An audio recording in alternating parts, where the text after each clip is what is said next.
Hello, my name is Marcus. I'm the compiler of a collection of therapy quotes entitled 1001 Windmills of the Mind, a collection of quotes taken from what's often called the psychodynamic with a psychoanalytic perspective. I wrote her a letter from the bark of a tree.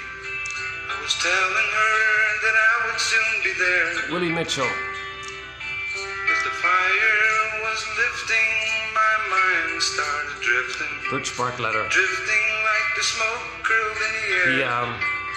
He took some bark from a birch tree and wrote a letter on the back of it. And the smoke made everything He said there are no herbs to help him with the pain around missing his girlfriend. So several of his songs are in our soundtrack to 1001 Windmills of the Mind. His most famous song is called Call of the Moose. I like this one as well. So we'll maybe play some more at the end. So yeah, hello again. My name is Marcus. I'm the compiler of a collection of therapy quotes entitled 1001 Windmills of the Mind, a collection of quotes taken from what's often called the psychodynamic or the psychoanalytic perspective, which long ago, as I understand it, was referred to by some as philosophical medicine, because this perspective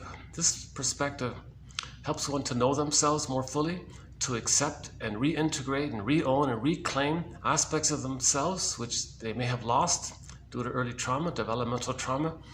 It helps to understand transference, because if there's trauma, we transfer the past and the present in a process called repetition compulsion with the fantasy that we can undo the past. So we want to look at this issue around transference, and we look at this thing called false beliefs or existential conclusions that may help a person in the beginning to deal with a difficult environment, but later on troubles them. Meaning the baby makes certain beliefs in relation to his experience with the mother. Those beliefs help him to form some kind of connection to the mother that he believes he needs to make to move towards pleasing the mother so that he can get his paradise needs met. All babies need paradise for the first 4 to 5 months post the womb. So they have the paradise in the womb. They're floating around in this oceanic blissful feeling. So they're very blissed out, floating around, and they think, and all of their needs are automatically met. They think they're a little god or something. They think they're the universe. They're very blissed out and very happy. Now humans come out too early. They need an extended bliss period called a stage of symbiosis, merging, fusion, mother-infant dual unity. It's this the blissful feeling, the unico mystica. It's meant to continue for the first 4 to 5 months. So ideally, the mother is able to provide that kind of continuity for the baby. She does it through what's called reverie and attunement, while offering a secure maternal holding environment, leading towards a secure attachment style, meaning the child is seen and accepted, and the child can feel the mother's presence there, and the things that the mother does with the baby then does for himself. So the baby's brain is malleable, it's expanding, and the neural networking gets laid down according to the interaction with the mother. So if the baby's distressed, mother picks it up, she provides soothing responses, the wiring gets laid down, then he can soothe himself, kind of thing. So the mother has to be attuned, and she has to offer this kind of line, this metaphorical line with the baby, meaning the nerves in the breast link in with the nerves in the child, and there's like a line together. So we can adapt that song by the rock band Spirit, I've Got a Line on You. We can say, the mother says, baby, hello baby, I got a line with you. Baby says, I've got a line with you. So there's that kind of a continuity of flow between the baby and the mother. Just like there was a flow in the uterus, that kind of flow in the relationship takes place, where the mother meets the baby's needs automatically according to the baby's needs. No schedule. Now the bottle will damage that, because there's no nerve lines in it. That's called a stone breast. So the baby's shamed by this, and then the baby has signals. Mother can't pick it up. So ideally, barring emergencies and all that. My disclaimer, once again, I'm not a doctor, a nutritionist, a social worker, professor. I have a basic, ordinary, humble BA. I'm the compiler of the quotes. So keep that in mind, right? I'm presenting them in part as an effort to learn them myself. I love sharing them as well. We now have, with this video, we'll have 2,511 quotes. Is that right? 11 or 12? 11, hold on. No, make that 12. So by the end of this video, we'll have 2,512 therapy quotes. Now, the complete file of 1001, Windmills of the Mind, has another couple of thousand quotes as honorable mention. In the YouTube channel, we're sort of presenting the best of the best. These are the TQ quotes, the therapy quotes, trying to make the unconscious conscious, trying to help us to know ourselves and accept ourselves and reclaim ourselves.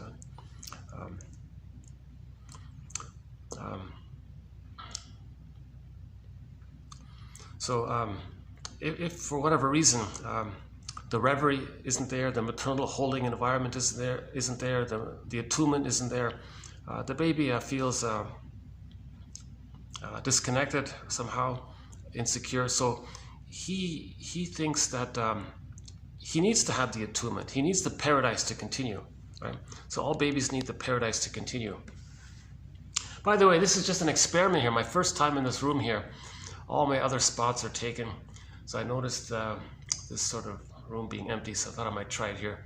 I might have to leave fairly soon. We'll see how it goes. But peak tourist season around here. It's always a challenge to find a place to do my videos. So I've been bouncing around. We'll see how it goes. It's nice and quiet here, so I like this. I'm sort of hoping I might get lucky and do the video here today. Not much to show you, just sort of an empty room here.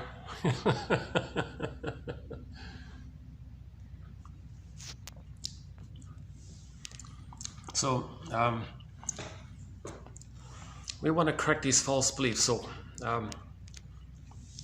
because the baby is looking for the paradise to continue, right? If there is a problem at birth and the line isn't there, the reverie isn't there, the attunement isn't there, that means the paradise is broken. Now the child thinks he's the universe, everything is him. So the theory is he may think he's got to fix his environment because the environment is an extension of him or a part of him or just there to serve him. But it's all about him. He makes everything, he creates everything, he's everything. So the theory is he's going to want to try to fix the breast, make the breast mother to be a good mother, repair the mother, heal the mother, make her attuned, make her offer that line, make her want to be present, make her a good mother. So the baby's going to try to adjust in an effort to get his paradise. So he'll make some personal sacrifices in the effort to make his mother to be a good mother, because he must have the paradise to continue. If the baby doesn't get the extended womb, it's basically birth trauma. He's frozen there. He won't achieve the psychological birth, which should take place roughly at around the age of 3, when there's a secure attachment style. Again, the first 4 to 5 months, he enters into this egg. The reverie, safety, warmth. It's not just about warmth and milk and safety. It's about that reverie and the mother's presence. Then he can start to hatch out, but that hatching out process is gradual between 4 to 5 months, roughly to 36 months.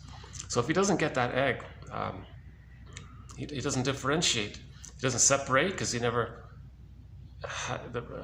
got the love to do so. He needs the love first to be able to separate. If he doesn't get the love to separate, he's still overly attached to the mother. It's called an adhesive attachment, or the tar pit of a negative symbiosis with the mother. It's called identification with the aggressor. That's a very painful situation for a child. He doesn't really get to know himself. Later on, he'll have a lot of work to do to separate from a mother who never provided the love foundation for him to feel safe to do so. That's the trauma. It's called a developmental trauma, interpersonal trauma, strain trauma, relational trauma, etc. whatever we call it. So when the baby comes out of the womb, so he had the paradise in the womb, he's expecting it to continue. Okay, there's a problem here. Baby think, okay, I gotta fix this. Okay, and the theory is maybe he gets the idea that his wish for paradise bothers the mother, even though he doesn't understand that the mother's separate from him. Maybe it's a part of him. So he thinks that his needs for paradise to continue somehow bother this otherness, this outsideness of him, or this part of him, or whatever it is. So he's trying to adjust to it, as if the baby comes out. Oh, hello, mother. I need the paradise to continue with you. Mother is anxious about it. She can't do it. Wait a minute, mother. Are you anxious by my needs? Do my feelings bother you? Do my needs bother you? Is that what's going on? Because it's kind of painful to not get my needs met. Maybe it's bothering you. I can't hold this anymore. Whoop! Earth opens up. Miss Core gets pulled down into the underworld. A metaphor for repression. So his pureness, his innocence, his feelings get zooped into the unconscious, or the non-reporting brain, a part of the brain called the non-reporting brain, or the implicit memory system, meaning the memories go there. The memories of how he had to squelch his feelings, squelch his needs, and it's frozen. So he's like that woolly mammoth in that block of ice up in Siberia. Something's frozen. That's the stunted development. We're talking about emotional development. Right? Now, we're not talking about cognitive. Later on, that person can still get 10 PhDs on the wall. He can still grow up chronologically, biologically. We're talking about this inner life. Psychoanalysis is always about this inner life. Because I feel, therefore I am. So we're trying to heal the feeling self, the ontological self, the psychological self, or even the spiritual self, the moral, this embodiment, this feeling of being in this beingness, right? So we're trying to, that's what we're looking at, right? A person can have 10 PhDs and still feel unreal, still feel that he's living a provisional life, the unlived life, feeling that life is on hold, even though he's got 10 PhDs. So it's not about that. There's a split like that. It's called repression. The feelings get repressed. Again, the image is Miss Core's on the field. The earth opens up. She gets yanked down into the underworld. The underworld, a metaphor for the unconscious, the non-reporting brain. Okay. In the Disney movie Inside Out, joy and sadness get zooped up into the other world. So whenever there's some kind of pureness or innocence or that gets suddenly zooped to another world, that's repression. So it can take many forms. Like in the Disney movie Inside Out, they went up that tube. Whoop. Usually the earth opens up, or there's a hole in the ground, and they go down into some other world, the unconscious. In Phantom of the Opera, the singer goes into the basement. That's the unconscious. She faces a personification of her own disowned feelings. Okay, that scary dude with the mask. And then she dialogues with herself, accepts, reintegrates, reowns, comes back on stage, and is a better singer because she has more of herself. So with trauma, the self goes in the bag. Another metaphor, Robert Bly, we carry this bag. By the age of 5, so much of who we are, our feeling self, our golden ball, aliveness of affect, radiance, needed affect, appropriate affect, joy and sadness, the whole empathy, the whole gratitude, empathy, reparation, the whole spectrum of aliveness of feelings, our embodiment, and okay, that goes in the bag.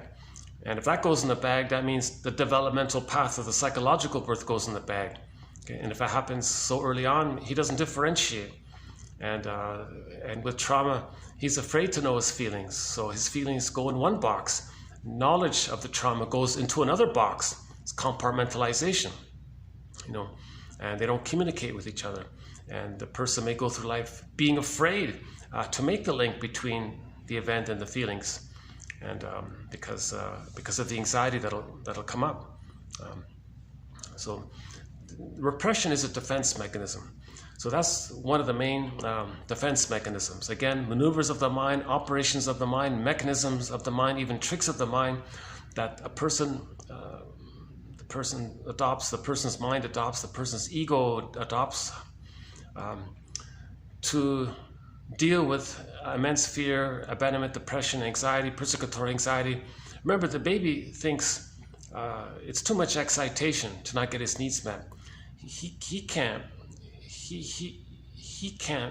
be on his own without his mother. He's got her attached to his mother, but the mother's rejecting him, shaming him, gaslighting him. And, no, mother, I have these needs to feel safe with you. No, squelched. Where does he go? So he denies it all. Earth opens up, zoop, gets pulled down. Okay. That's repression. See? Part of this repression is the baby's effort to accommodate his mother. Number one, he did it for himself because he can't feel it. But number two, by doing it, maybe he makes some kind of belief that by doing it, he's accommodating his mother because he thought the mother couldn't handle his feelings and needs. So, like the self-help book, like there's a self-help book entitled, "Do I Have to Give Up Me to Be Loved by You?" So that's what the baby basically does. He gives himself up to have the attachment, the love, the attachment. So he's trying to accommodate to get the attachment. He's trying to get the attachment. He needs the attachment to get his paradise. So he's trying to accommodate and make the arrangement to do so. Okay. So that's okay. So he creates some kind of belief that because he couldn't save the mother, fix the mother, make her be a good mother, he may think there's something flawed with him. He thinks he's defective because he couldn't save the mother to provide the paradise. He thinks, I guess I'm defective. So there's unconscious shame linked to his identity. Shame is linked to identity. A recent quote from 3 videos ago says, if you want to heal, you got to face that shame. Then you get your identity. Shame is the emotion closely linked to our identity. So that's the start of it. He feels this immense shame, this sense of being defective, flawed, no good, etc. Now, he's frozen at a place where he didn't get his paradise. So when there's trauma, relational trauma, developmental trauma, where he's frozen like that, there's a thing called repetition compulsion. He wants to replay the interaction with others in the present to see if he can undo the past, get a better past, get the needed past, get a past where he was loved. He's going to replay it again and again and again and again. It's called repetition compulsion.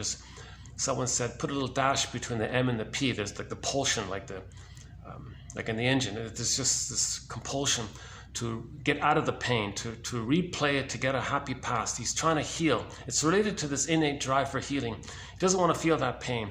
That woolly mammoth frozen in that block of ice, there's probably some part of him that if he's not, that wants to get out or somehow, if he's preserved, if he's frozen but not complete. So when Paul Levi Russell 21:19 explains it best.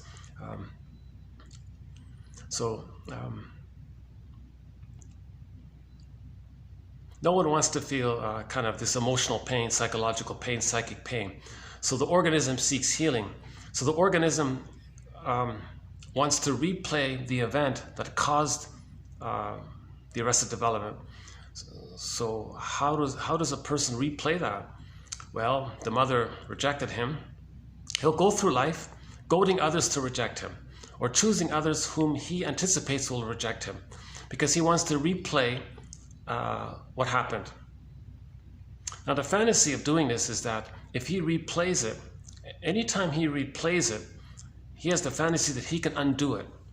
It doesn't work because there is time. Nobody in the present is the breast mother. There are no time machines. There's no morphing machine. Meaning, let's say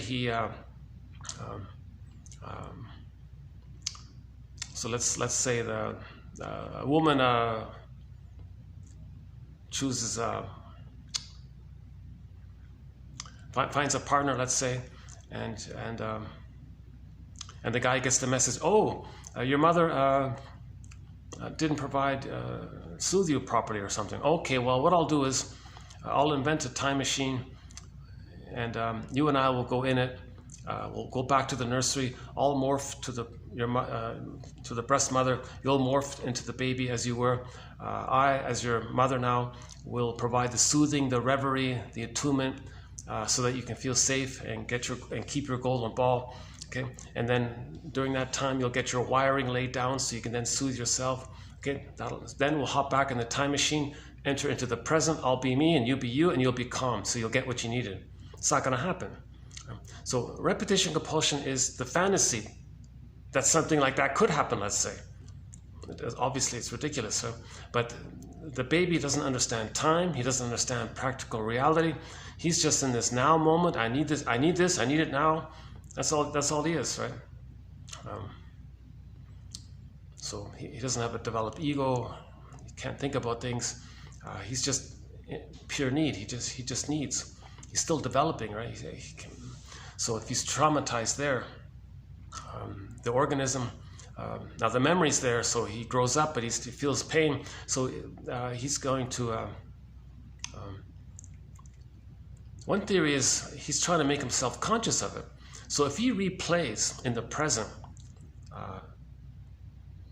the interaction with the mother from the past, he replays it, like stages it in the present, kind of thing. Like he does a staging thing to replay the past in the present. So the present becomes like a new replay of the past. He's meant to see that as a mirror to know what happened in the past. A friend could maybe even say, one quote, therapist said, "You're behaving in a way to show me what your mother was like. You're trying to let me know what kind of mother you had and how you felt being with her. Because you're trying to, you're trying to recreate the whole thing." Let me take a little break here. Hold on a sec. I could, since I'm up here, might as well. You see, I normally do the videos by the pool here, but there's a whole bunch of, there's a whole, okay, now I can't see, there's a whole bunch of people there, yeah. Okay, so I usually do these videos near the pool over there, but it's a busy day today here. Well, while I'm on the topic of drink, for the price of a cup of tea,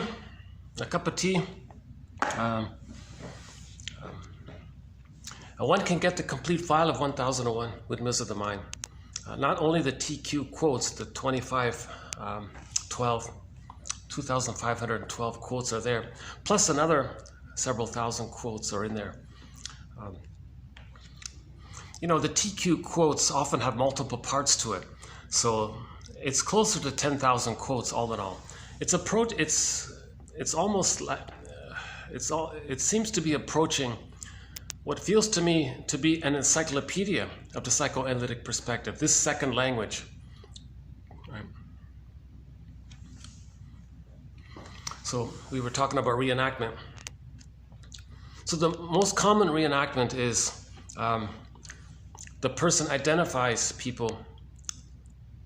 They're drawn to people who will not like them, okay, because the baby felt the mother didn't like them. Or they'll choose people and then goad them, push their buttons, be difficult around them, taunt them, tease them, or do little passive-aggressive things, make them fed up with you, then they reject you. You see? So he's trying to replay what happened. Unconscious, okay? So he's replaying it. So he's, okay? In order to replay the rejection, so the mother shamed the baby, how does he replay that? The best thing he can do is goad others to not meet his needs or not want him because he felt unwanted by the mother. Now, a more painful, a more desperate version of this is called identification with the aggressor, where he does to others, okay, to reenact what his mother did to him. So he can see how he's treating others. That's for him to know how his mother treated him. It's called a negative magic gesture. Okay? So he'll find some non-threatening substitute other, someone who's safe. He'll see his original innocence onto them. Okay? Now, he wants to reenact what his mother did to him. So he'll shame others, negative humor, put down humor, whatever, think badly about others, to to reenact or replay, to demonstrate, to recast, to redo the event in the nursery where the mother did that to him. The mother was shaming towards him, rejecting towards him, so he rejects others, to replay how the mother rejected towards him, how the mother rejected him. That's a mirror for him to know what happened in the nursery. Because in the nursery, it's pre-verbal, it's pictorial, timeless. He's doing it again and again because it's timeless. So he's in this compulsion to, it's constantly now, it's constantly trying to get the needed outcome. He's trying to free the woolly mammoth. He's trying to lift the thorn on the arrested development, lift the anchor on the arrested development. He's trying to get his feelings back. He's trying to feel. It's painful to go through life thinking, oh, where are my feelings? I feel a little unreal or something. You know, these kinds of things. So I think we've played it several times already, but why don't we play it again here? There's a very short song called "If You Won't Leave Me, I'll Find Somebody Who Will." It's only about an hour and it's only 45 seconds long, but it sort of conveys this, what I just described here. Let's play it here.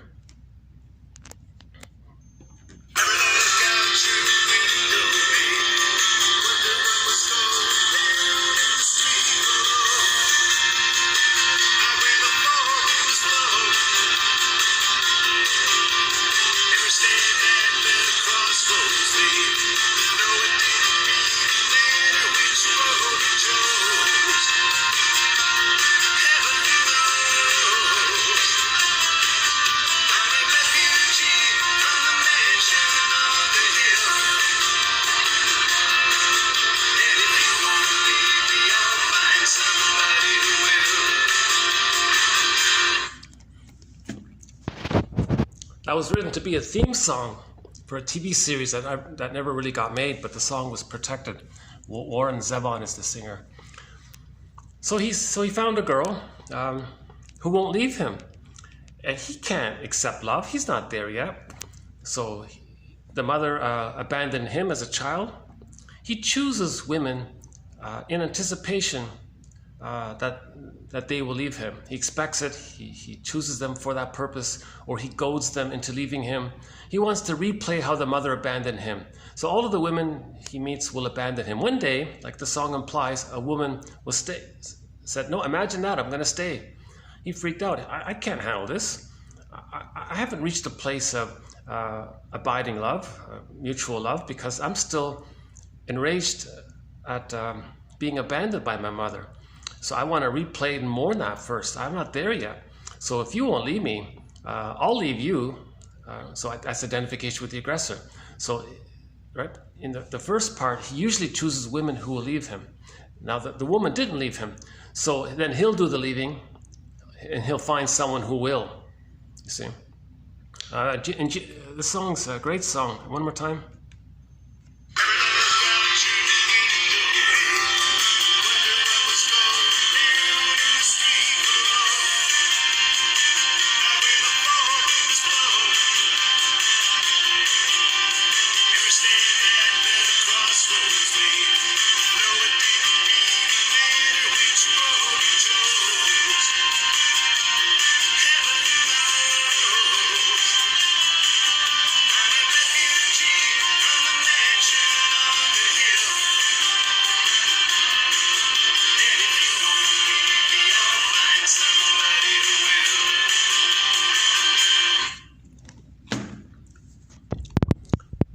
That's my favorite TV show theme song. Judge for the Defense, another one I like. Judge for the Defense, we have many quotes from that TV show, the legal drama starring Carl Betts. So we have a thread in 1001, Windmills of the Mind, called a TV show and movie quotes that are psychologically minded. So we talked about those shows earlier.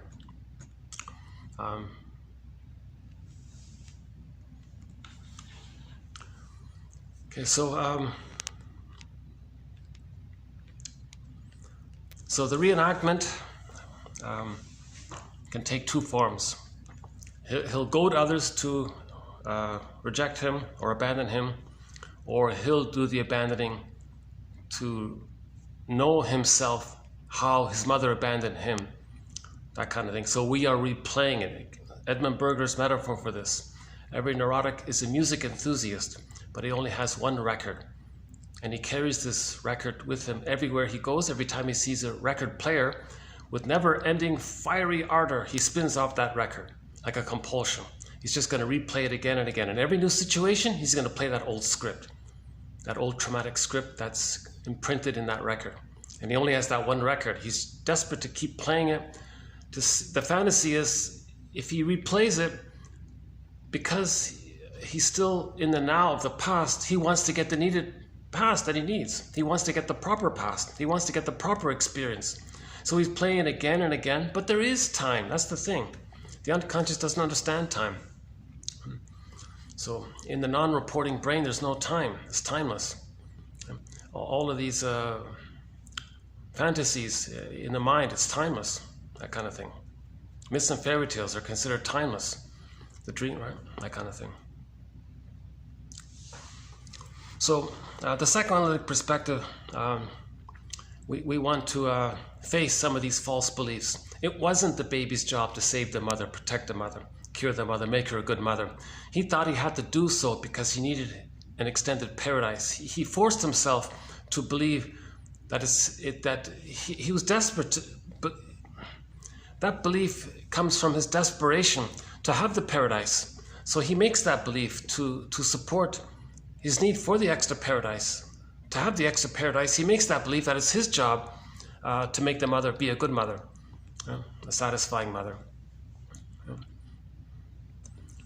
Now, because he's frozen there, and the reality is he didn't get her love to have the paradise in order to separate and individuate, he's stuck there. He's stuck. Okay, and so when he's stuck like that, he's waiting. He's in a catch-22.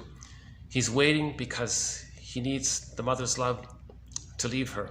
So he's waiting. He's not getting it. Hence the catch-22. Now, okay, you add on to that.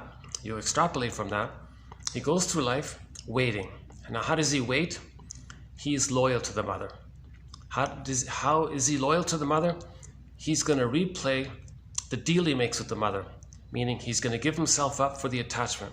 So he'll live an unsatisfying life and never express his true feelings towards the mother. Okay?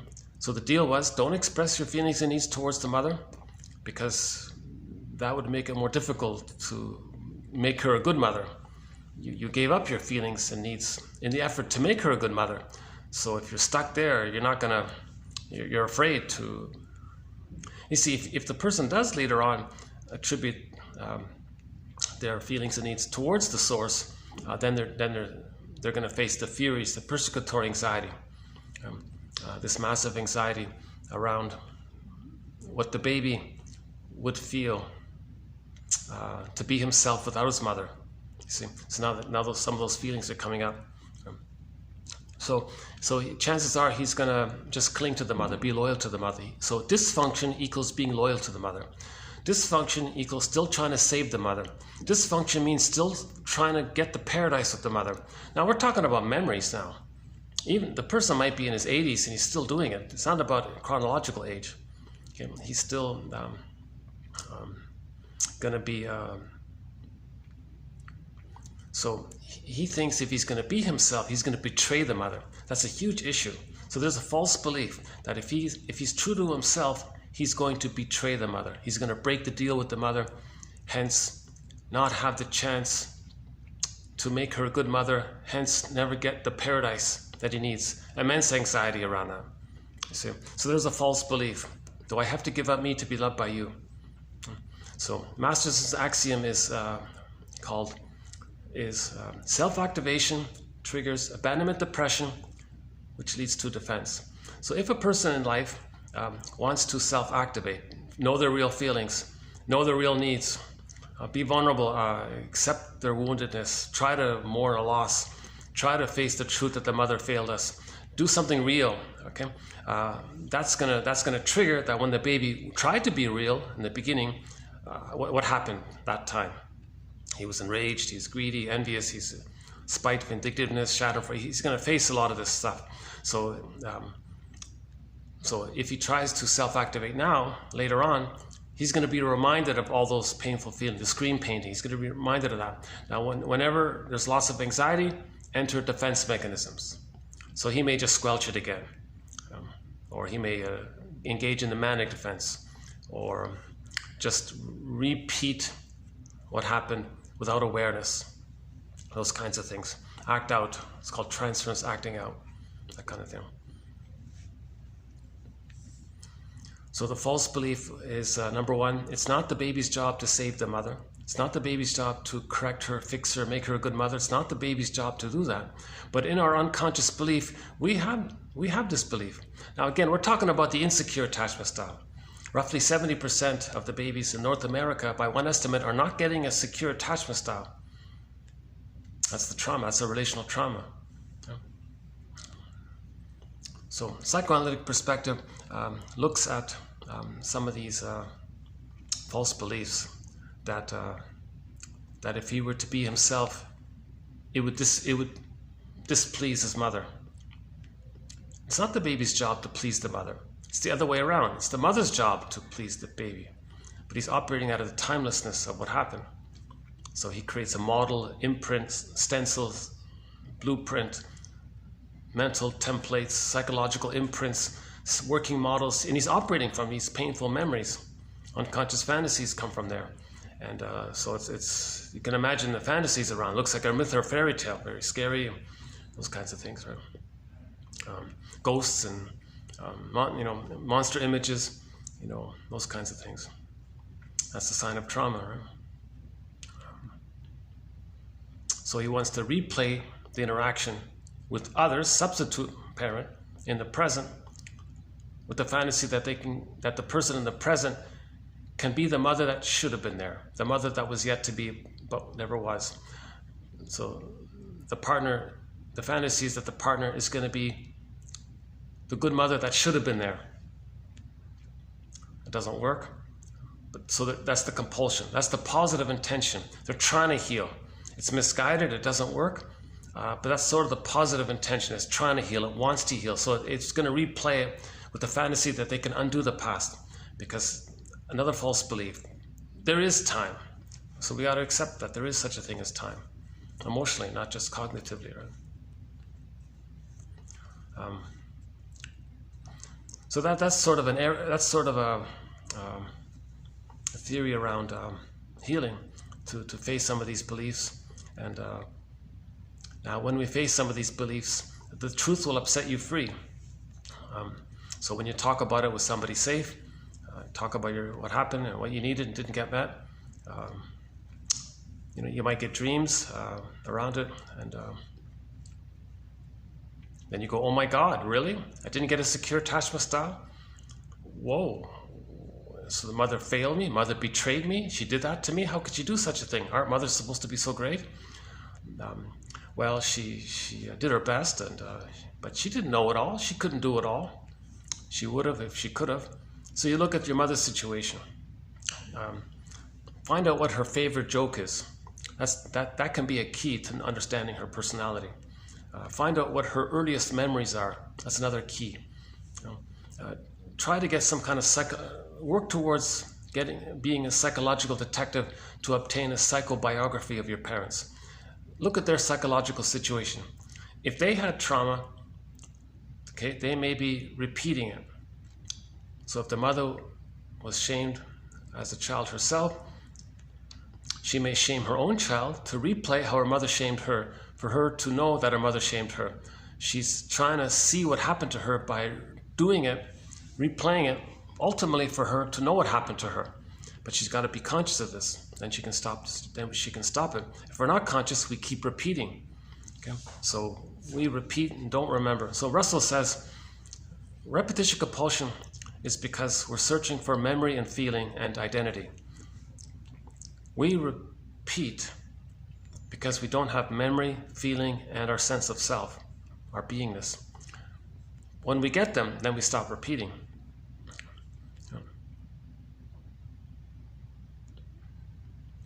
So awareness of repetition compulsion means there's trauma. Now the person goes, oh my God. Now there's a sadness about it, because now you're going to mourn, number one, the needed parent that never existed. How do you mourn that? How do you mourn someone who was never there, but you needed them? Now you're going to mourn who you would have been had you had a secure attachment style. Who you would have been had you been loved. And that didn't happen. That's a huge loss. All the time lost, that's a huge loss. All the effects of living the so-called unlived life, and the missing out on the present, not enjoying the present, constantly living in the past. So, quote from the movie Greenberg, quote, he said, the therapist said to the guy, you have trouble living in the present, so you dwell in the past because you never really lived it. Pathological nostalgia. That's a loss, not enjoying the present, really. Something's missing. These are the people that say, yeah, you've seen one tree, you've seen them all. Like they don't enjoy the present kind of thing. They're angry at the present. They're angry from the past, but they project it onto the present kind of thing.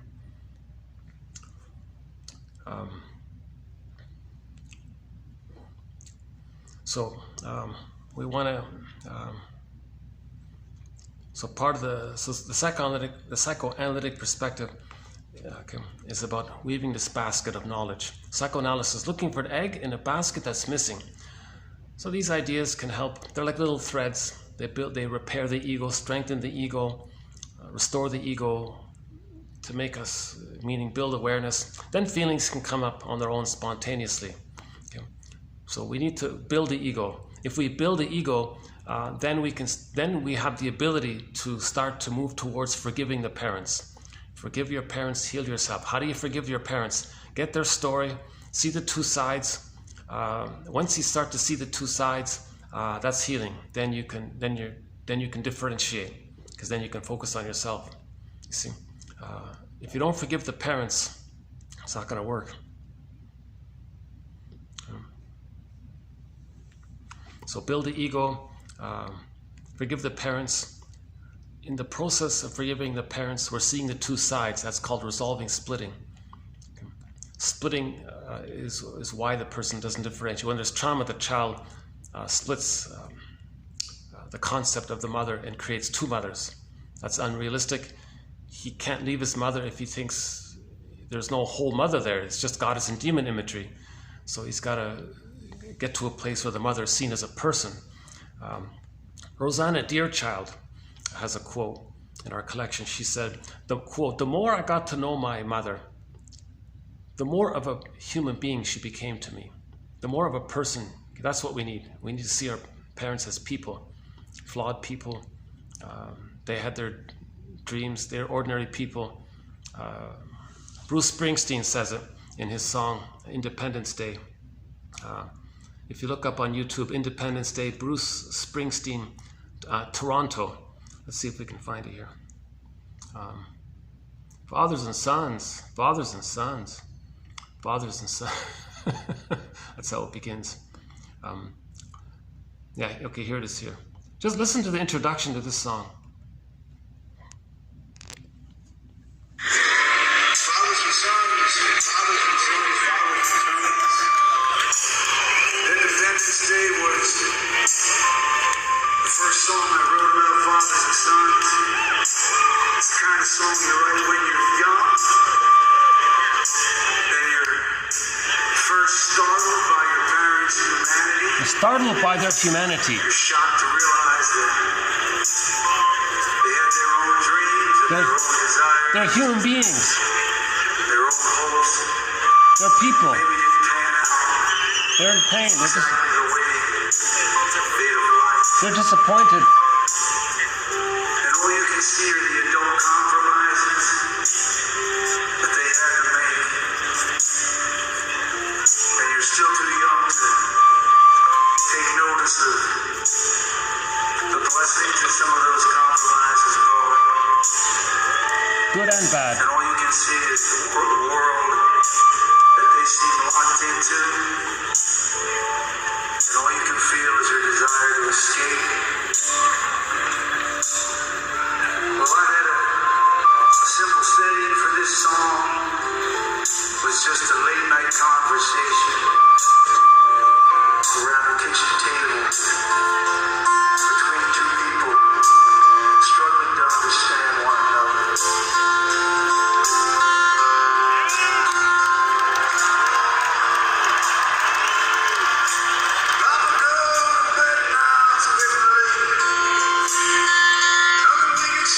That's one of the best introductions to a song I've ever heard.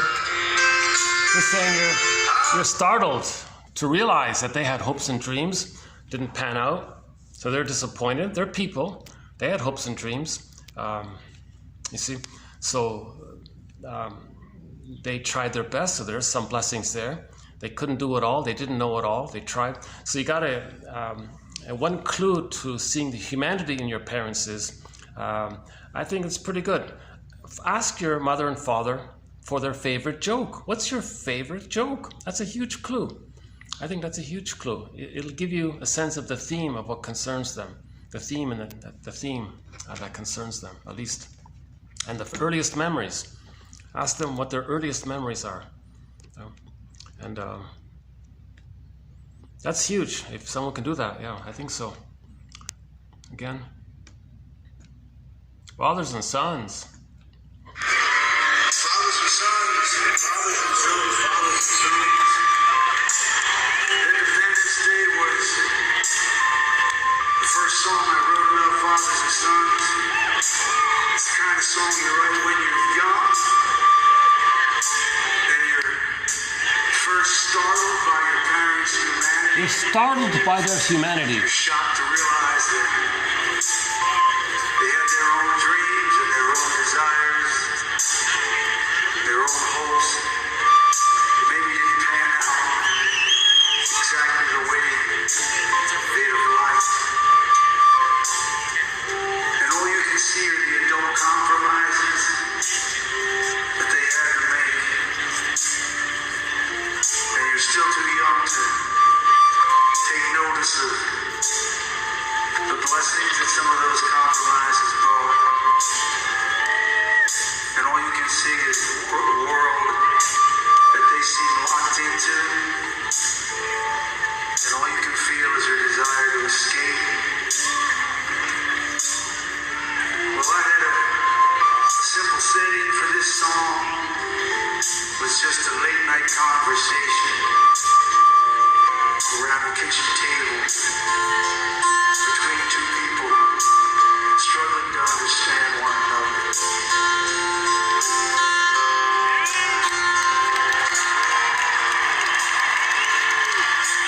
I'ma go to bed now, it's getting late. By the way, speaking of Toronto, oh my God, yeah, this morning, I very rarely comment on current affairs. It's extremely rare, but I just realized this was done in Toronto. So just before coming out to do this video, I checked the news. My hometown, yeah, I'm from Toronto, my hometown. And the mayor of Toronto quit, but it's, but it was sort of a, let's call it a narcissistic resignation. I'm gonna hypothesize, just a hypothesis. It's a narcissistic resignation. So the guy is 67 or something, and he went out, we don't know the real reason, but he went out saying, oops, yeah, I had an affair with a 31-year-old young lady, so I gotta do the right thing and make it up to my wife. So he's showing off that he's 68 and he's a he-man, or he's a, you know, like an alpha male. He's super masculine, and he can be so old and still have a young mistress, a woman, almost his granddaughter. What is it? So she's 31, double 60. Oh yeah, so more than half. So he's more than twice her age, right? So he's going out with this macho image of him being such a, and he said, oh, he said, feel sorry for me because I had to work overtime, so I was lonely, and so feel sorry for me. But you know what? I'm gonna be a good guy. I'm gonna make it up to my wife now. So I gotta leave to make it up to my wife. So the whole resignation kind of makes him look good in a way, right? That's called the narcissistic resignation, where you resign in a way where everyone thinks good about you. I don't know how much is true and not true. I just that phrase came up to mind.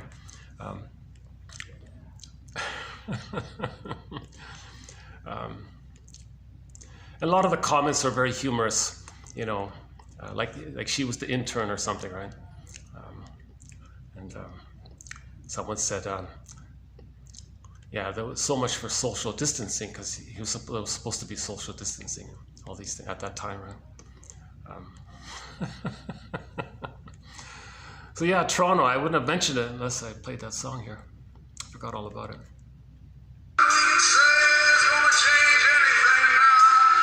This was in Toronto, downtown. I didn't see this concert, yeah.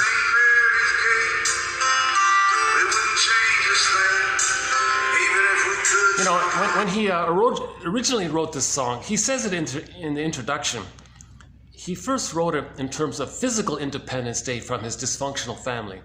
So he's very open about his emotions and his therapy process. So he said when he was a teenager, plates were flying around or something. So it was a very dysfunctional, chaotic home. So he was thrilled to have his independence from his dysfunctional home. But that was only a physical Independence Day, not emotional. Now, recently, a few years ago, in his introduction, he updated it. Now he's talking about his emotional Independence Day. His emotional Independence Day from his mother and father was when he could forgive them. So when we forgive the parents, then we have emotional liberation, emotional independence, emotional individuation, when we see the two sides of the parents. So that's an excellent song about this. Yeah. So yeah.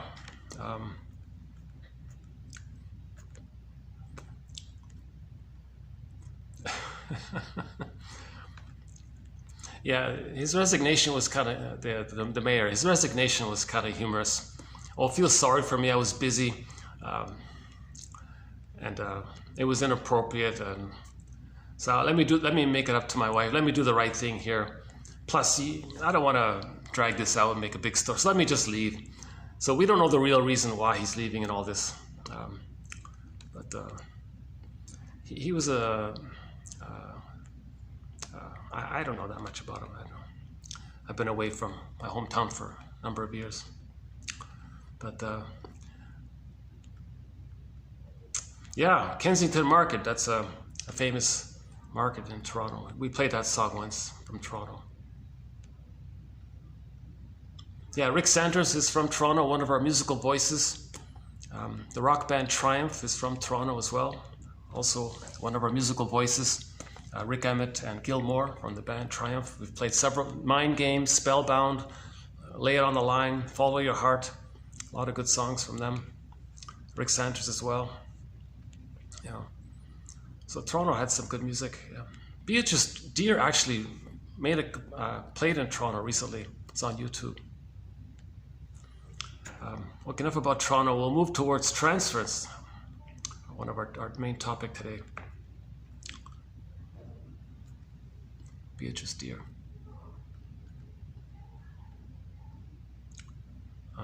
Here's that Call of the Moose song. Why don't we take a little short musical break? Willie Mitchell, we played at the beginning, Birch Bark Letter.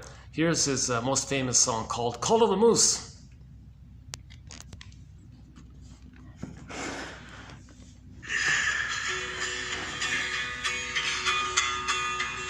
The name of the song is Call of the Moose.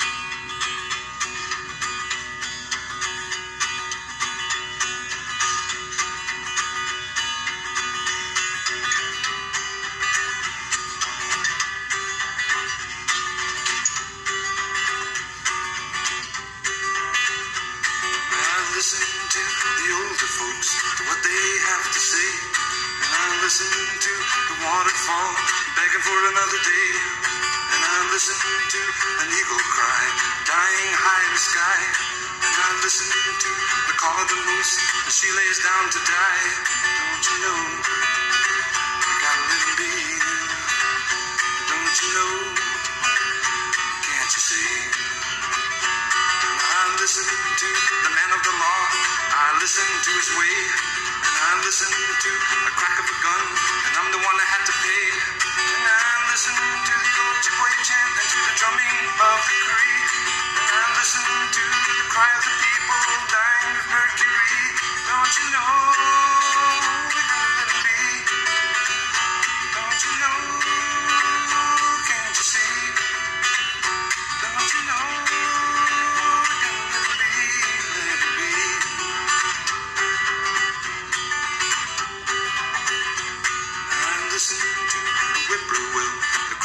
falling tune. And I listen to a dying tree and to the whistling of a loon. And I listen to a howling wolf echo throughout the night. And I listen to a bark of a seal, and he's just a bloody sight.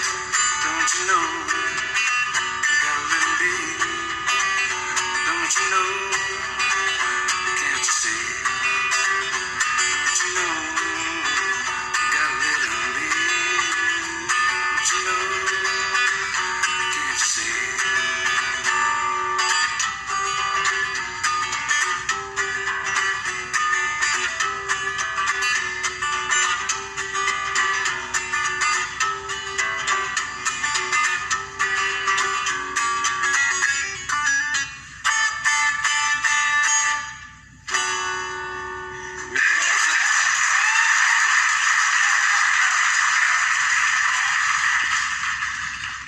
Another song of his, which we played recently, was about identification with the aggressor, called Killing Your Mind. So that's another tough song there. So identification with the aggressor, symptom of trauma as well. If the baby identifies with the aggressor, that means he gave himself up. So his shame self, he sees onto others, and he says, others are no good. That's the mindset. I'm okay, you're not okay. But when he says you're not okay, he's talking about himself. Repressed and then projected. When something's repressed, we see it outward. The trickster in us wants to see what's within, so it gets us to say it's out so that we can know that it's within. Rawlins calls this a mirror. Something about ourselves, we attribute it to others. That's like creating a mirror to see what's within. So one person said that energy of doing this is the trickster energy. So Hermes or Bear Rabbit or one of these trickster characters, but that's not so important. I don't think so. Okay, so the psychoanalytic perspective, in conclusion, is about facing some of these false beliefs that we have to be loyal to the rejecting mother because if we be ourselves, she'll be disappointed, she'll reject us, she won't be there for us. And we can't make it on our own without our mothers. So we're still stuck with that false belief. So we're operating out of the emotional beliefs from childhood. See, it's powerful. The unconscious is influencing our reasonable present mind. The iceberg metaphor, there's a lot going on in the bag, right? The id, all of the energy, the puppet master's in there. Right? The double self, the secret self, the second self, the unconscious self, the shadow soul, the shadow self. You know, it's like a whole character in there, a powerful character in the bag. It's the one who walks with me, who's not like me, who is me. Someone's living my life and I know nothing about him. The skeleton character, the Phantom of the Opera character, whatever imagining we can make, the trickster character might be in there. Grotic calls the whole thing the it, this mysterious force or something. It's unconscious. It's called that's a metaphor for the part of the brain called the non-reporting brain. See, so we're still going around with the influenced by this belief that we're supposed to not be true to ourselves because that would mean being disloyal to the mother, which in turn would mean not having her love, meaning the memory that she would abandon us and therefore be loyal to her, to stay attached to her because we don't know ourselves without her. And we can only know ourselves when we get her love, so we're still waiting for her love. But to get her love, we got to fix her, save her, correct her, heal her, make her a good mother.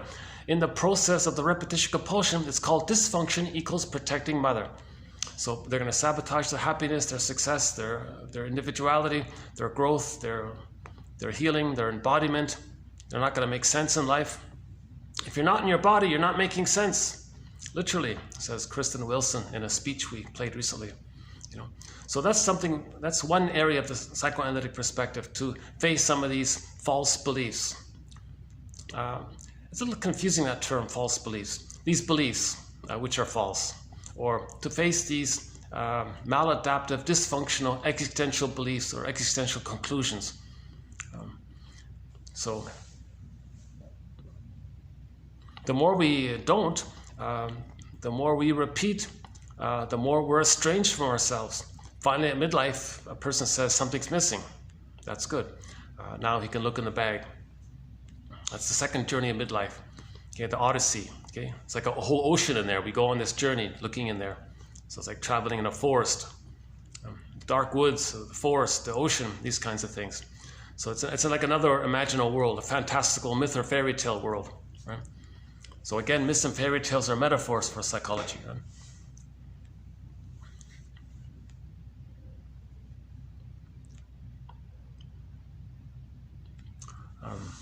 Yeah, so in our thread here, in 1001, Windmills of the Mind, we have a number of quotes on the Odyssey, Orestiel, the White Bear, King Valamon, and many others.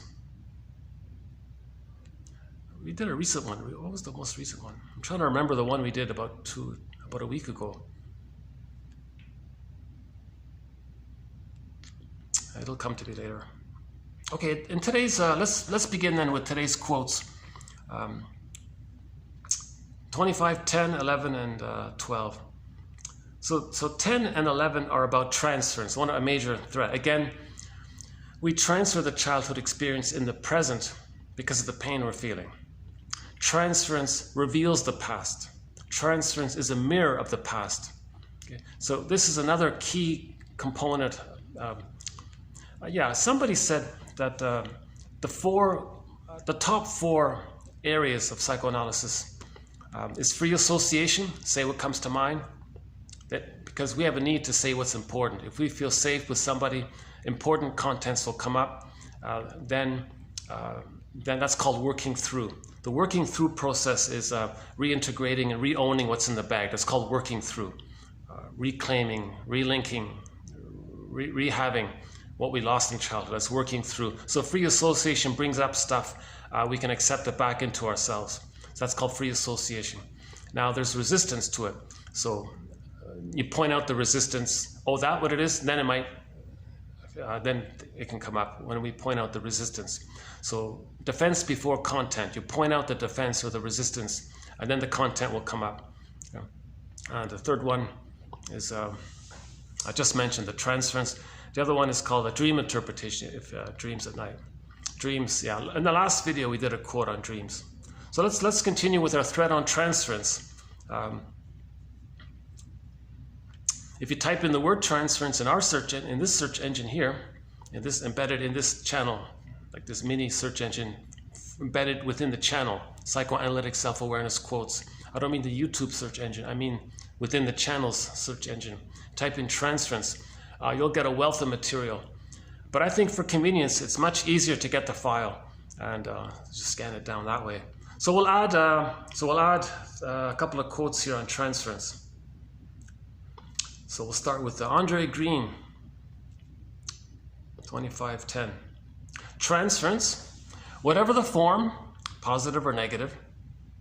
Sometimes you have some good experiences with your parents, or the memory that you needed a good parent. So you see the person in the present in an idealized way. That's a positive transference. Or you have memories of the frustrating parent and you transfer that onto the person in the present and you hate the person in the present. That's a negative transference. By the way, when someone points it out to you that you're transferring, that's called transference. But if someone points it out to you and you don't get it, that's called transference neurosis. Meaning you're stuck in it. You're so emotionally charged by it. You fully believe that the person in the present is so positive or is so negative.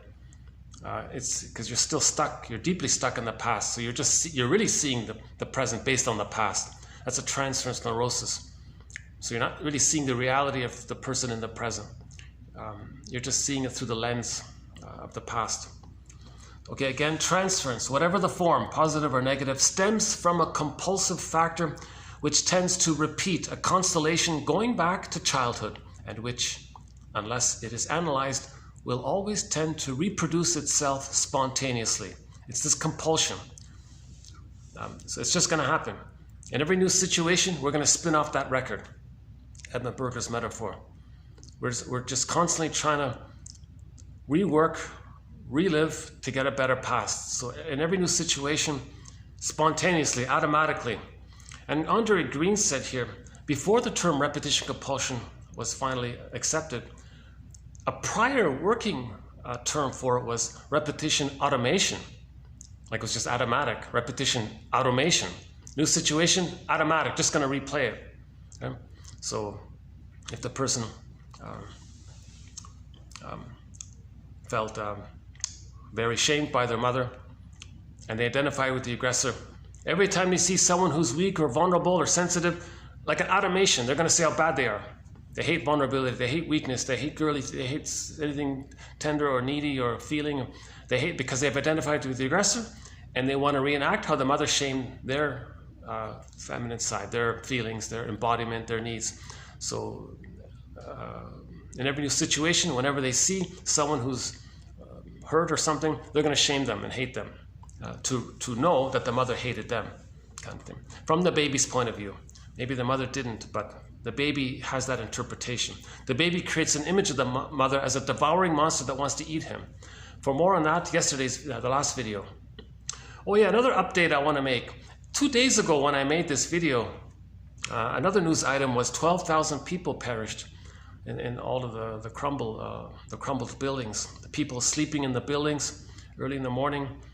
Thousands of buildings just collapsed in the earthquake. The news report said 12,000 people, so I said 2 days ago 12,000 people. Now it's over 20. Very sad. I feel very sad myself these past couple of days about it. And rescue team, 60,000 people are going through the rubble to see if they can find some survivors. And I just saw a rescue team from China save a woman. She was in the rubble for 100 hours, and she managed to breathe and stay alive. All these stories about one member of the family managed to survive, but all the other members of the family were lost. Very sad story. Apparently, it's the second worst earthquake disaster in that region, or something like that. But other parts of the world also experience earthquakes.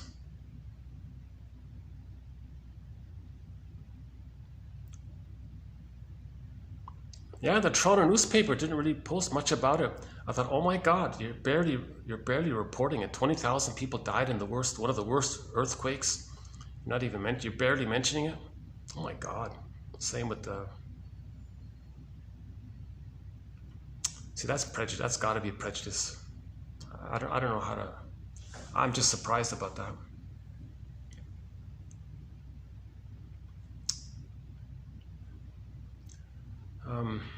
But we have some good songs from Turkey. Devrim Kaya, she has a great song called Huma Kusu.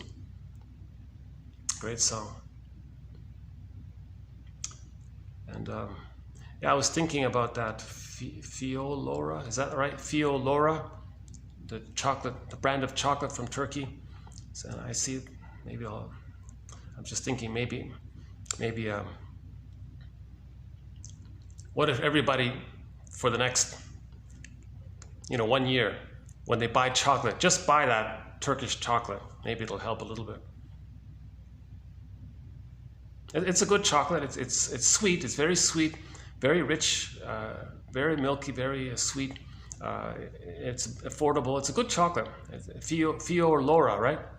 Fiorora or Laura. It's a popular name in Italy, apparently. Fiolora, I think it is. So yeah, what if everybody, helped and bought Turkish products? Support them. Okay, so let's go back to today's topic here. So transference. Again, a good quote here by Green. We have some good quotes from this French shrink, Andre Green. Transference, whatever the form, positive or negative, stems from a compulsive factor which tends to repeat a constellation, a memory, a cluster of memories, a constellation, okay, a relational unit, right? Self in relation to the other, that's the constellation. going back to the childhood, going back to the nursery, which, unless made conscious, will always tend to reproduce itself spontaneously. See? So that explains why people keep choosing the wrong partners or keep people making the wrong choices. They're just spontaneously repeating it something. Someone said, is it fate? Is it a fate neurosis? It's repetition compulsion. Is it destiny? Is it fate? Is it... No, it's repetition compulsion. It used to be called fate neurosis. Now it's called repetition compulsion. You're trying to master what happened in the nursery. You're replaying it again and again and again. Okay, so let's continue. Transference is the unconscious transfer of qualities or attributes originally associated with another, especially a parent, or sometimes a sibling, to the nurse. Oh, a little context here. So this one comes from a nursing book. These three nurses here, let's give them some credit. They wrote a guidebook for nurses. And in the guidebook for nurses, they were teaching student nurses about this issue of transference. So here's what they said about transference to the young students. Dear nurses, listen up here.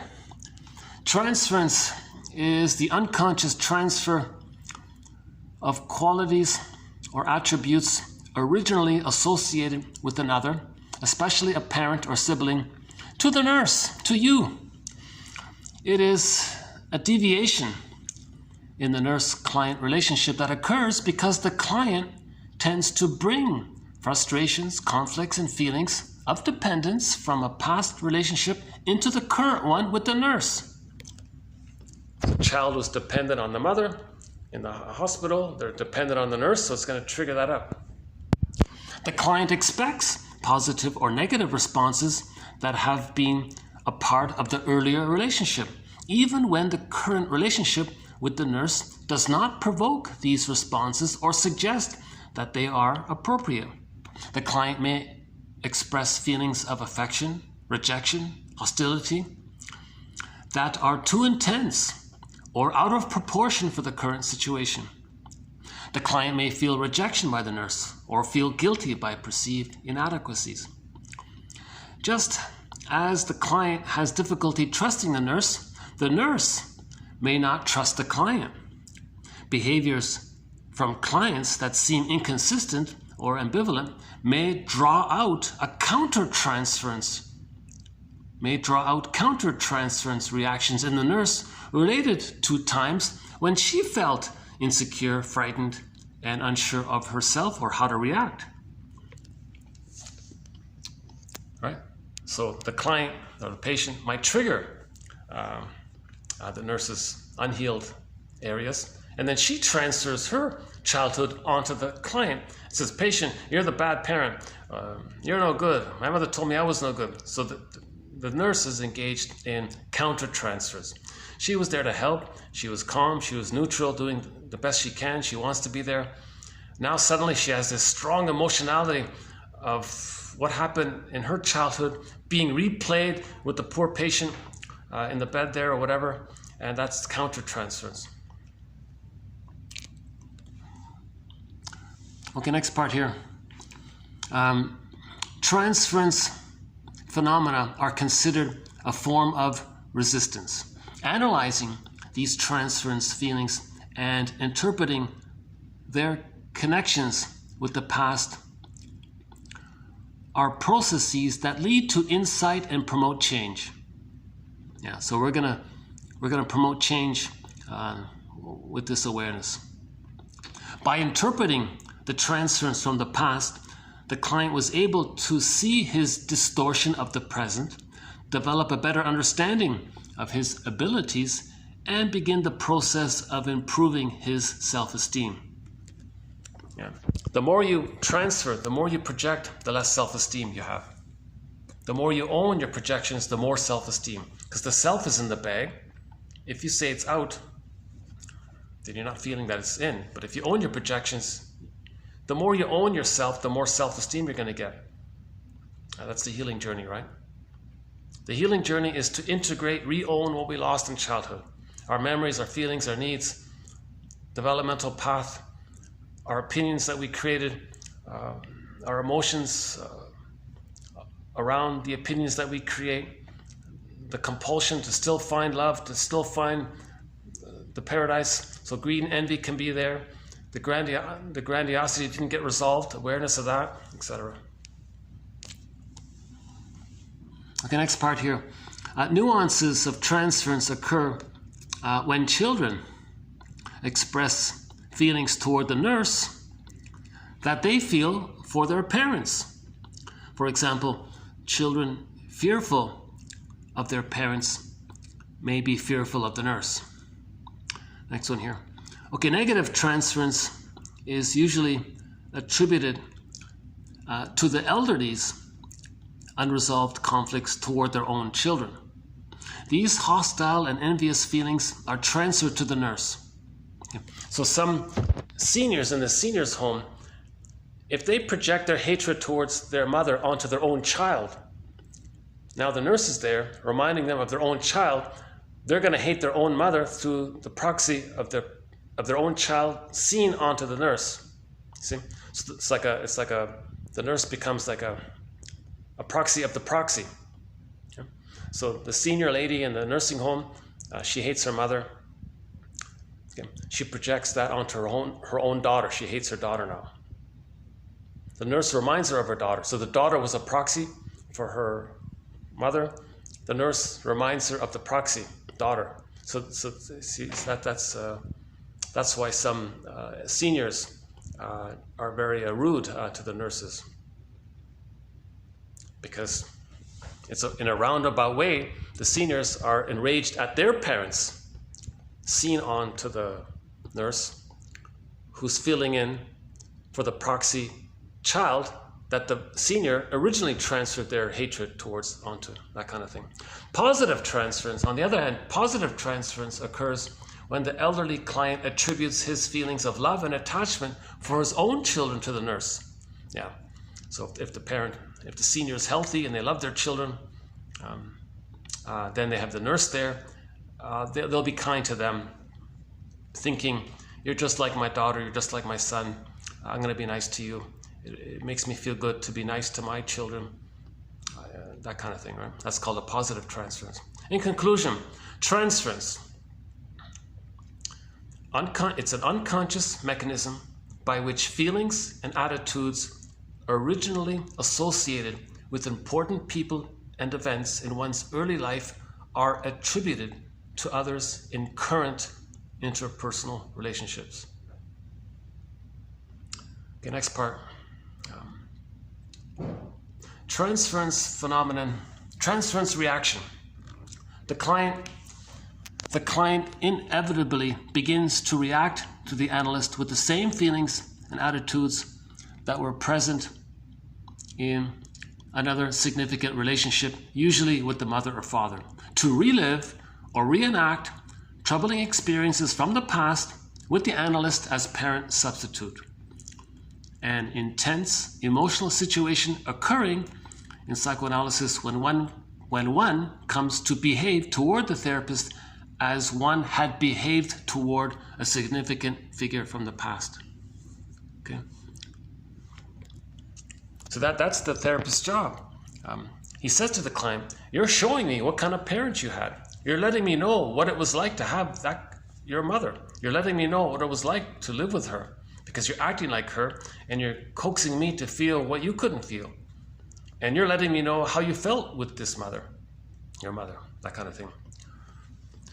Clients may come to see the therapist as symbolic or a reincarnation, a fantasy reincarnation, symbolic of significant others in their past, perhaps a parent or maybe a former spouse, and apply some of their feelings for that person to the analyst, a phenomenon known as transference. Therapy includes elucidating and analyzing the transference relationship in order to uncover and work through the original neurosis. The child became neurotic with the mother.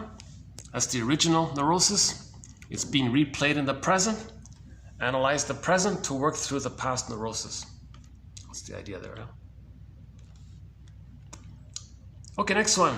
2512 is an assortment of quotes from a variety of areas. So, I'm wondering, let me take a quick peek here at the pool. Let's see if I can go out. Are they still there? Oh. Okay, there's a chance here. Hold on a sec. Let's see.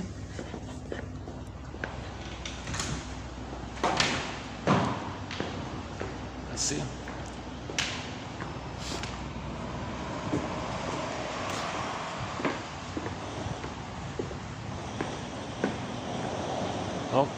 Okay, all right.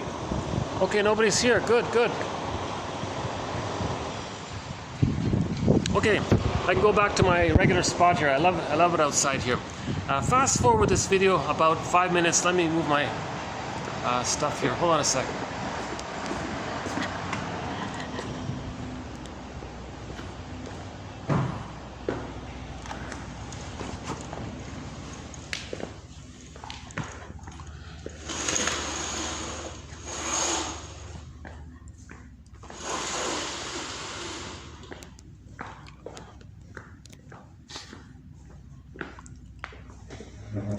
Okay, maybe I'll just, let's just do this then. Hold on a sec.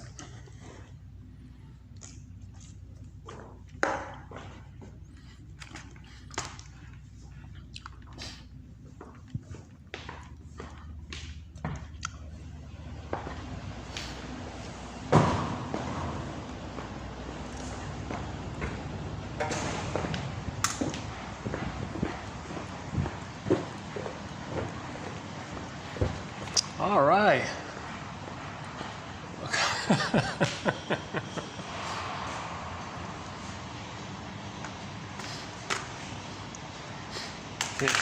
Let me just put the camera down for a minute. I'll be right back. Give me another 2 minutes here. Let me get my coffee.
Okay, still with me?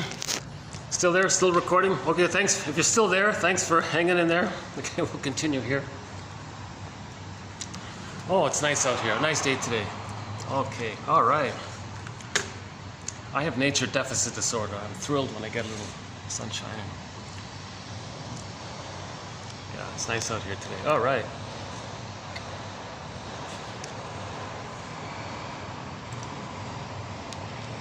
An attitude of therapeutic understanding emphasizes seeing clients as they see themselves. It's called empathy, right? Quote, therapist said, quote, "You have several times lost the train of thought as you got around to the topic of your mother's passing. I wonder if you're hesitant to show how deeply it still affects you." Therapists sometimes offer what's called a summary reflection. Quote, for example, "From your descriptions of your family relationships, school experiences, and now in your new job, you seem to have strong feelings of," and you fill in the blank, "in all of them. So there's a recurring emotional theme in the person's life. From your descriptions of your family relationships, maybe they were the scapegoated child. School experiences, always felt like they didn't belong. And now in your job, you're kind of the outsider. You seem to have strong feelings of lack of inclusion or something in all of them. Better to investigate than to blame conveys the idea that there is a difference between a, quote, bad person and, quote, the bad act. The counselor stresses that he's trying to understand, not to blame him. Thus, he will be better able to accept what he discovers within himself. So if we're searching for understanding, which is definitely what psychoanalysis is all about, then we're better able to accept ourselves. Reaction formation, a defense mechanism. Reaction formation, defense mechanism in which a person avoids anxiety through overt behavior and attitudes that are opposite of his repressed wishes and feelings, and that serve to conceal them.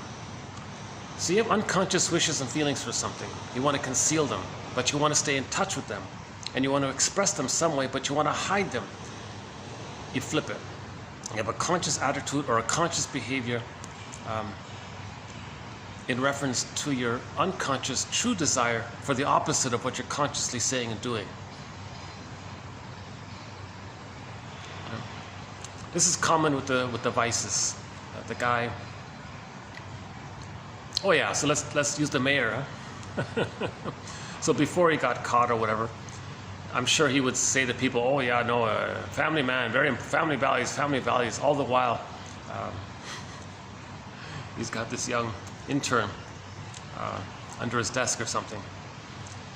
I don't know. That's a reaction formation. So the truth is, he enjoys having an affair, but it's embarrassing. But he wants to talk about it in reverse. So he goes on the soapbox. I don't know if he does or not, but let's just say, for example, a person goes on the soapbox and says how bad something is, but in truth they're doing the opposite. That's called reaction formation. Now, often they're not aware of it. Okay? So sometimes people are very overly nice to someone, but maybe underneath it they're kind of angry, but they don't want to admit it. Or the other way around. They consciously think they're angry at someone, but really they like them. So it's hard to tell when this is taking place. I've struggled with this defense mechanism all throughout the series. I'm always searching for definitions for it. Nobody's really clearly explained it to me anyways. Reaction formation. It's like a counterphobic thing. You're afraid of something, so you do the opposite. To get away from the fear of it, one way to do it is just to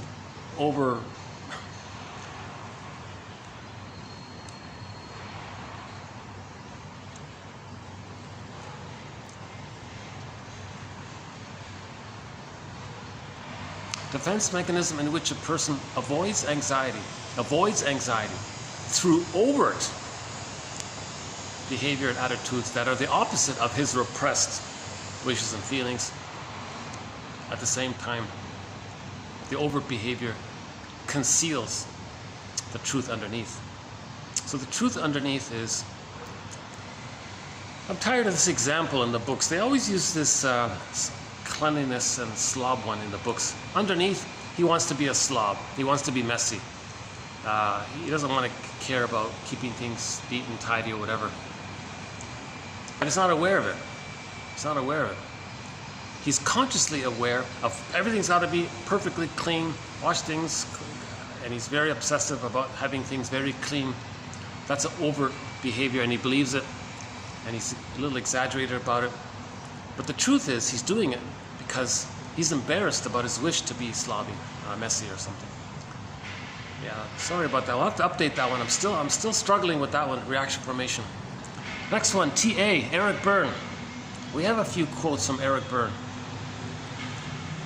His model is called transactional analysis. Here's a very good summary of it. The goal is to develop the ability to communicate directly without using games. That's a great little sum up of it. TA, The goal is to develop the ability to communicate directly without using games. And that's his book. He lists all those games people play. He has like dozens of little games that people play. And we posted some of them earlier.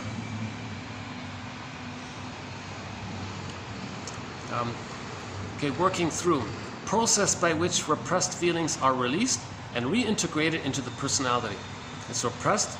We want to release it and own it. We need a strong ego for this. So we want to repair the ego. Just like they're building that building, we want to build our ego.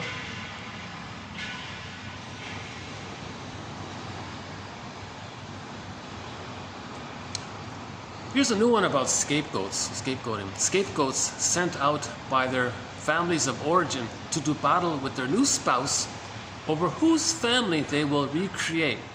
Interesting idea. So let's say two partners get together. Each of them have unresolved issues with their families. So each of them want to recreate their childhood family in the present. So they're going to fight with each other. Okay, our marriage is going to be like my family. No, our marriage is going to be like my childhood family. No, our marriage is going to be like my childhood family. Because each has unfinished business with their original family. I never saw that idea before. A guy named Whittaker. Carl Whittaker. So maybe we'll have more quotes on him later on. Next one here. The client, cynicism, okay. The client had a strong tendency to cynicism. The destructive sour grapes reaction to loss, which defends against the pain by asserting that the lost object was worthless. So cynicism gratifies infantile megalomania. So when the baby's traumatized, he still thinks he's a little god, infantile megalomania. Cynicism puts others down. Because of the anger, they're going to put others down. The Schadenfreude, they preserve their grandiosity. So a lot of people who are very cynical, they're traumatized in the nursery, where they still think they have to be, it's all about them, they're entitled, they're number one, looking out for number one. So they're always putting people down with their shaming humor, dark humor, sardonic humor. Okay. Cynicism gratifies it because it keeps them in the one up over the other, and they get pleasure by that, because the pleasure is the Schadenfreude. The Schadenfreude. They don't see their wounded self. They don't have the anxiety of feeling of how they were wounded. If they say things in a wounding way towards others, then they don't see it within. They've identified with the aggressor who's one up. Okay, it all goes back to the idea that the mother got some pleasure by shaming the baby. She got some kind of emotional reassurance by the baby not having any demands on her. That kind of thing. Quote, I think, therapist says, quote, I think you are afraid that if you accept the risk of a relationship, the other person will refuse and hurt you. So, you ask your bodyguard of cynicism to dry up your emotions so that you can take control of the situation. So people with the narcissistic pattern, who are very cynical, they can't enter into abiding relationships. They sing the song, find me somebody to shame. To reenact how the mother shamed them, and they're stuck in that repetition compulsion. They can't sing the song, find me somebody to love. Forget it. They don't want to be reminded of needing goodness. So they just have envy, they hatred of the good. So the partner is supposed to be good, offer something goodness, they hate it. So they're cynical. They don't believe it. Not that they don't believe it, they just don't want to see any goodness. So they want to, they'll make up some reason why they're no good. So they'll find any micro fault and exaggerate it. See, you're no good. And they do it again and again. So that's the bodyguard of cynicism, to repress any kind of emotions. So cynicism squelches emotions hence taking control of the situation, of not feeling emotions. Cynicism is a means of keeping one's distance, a method of defense. It was only after analyzing the grandiosity that the client was able to overcome her lifelong cynicism about loving and being loved.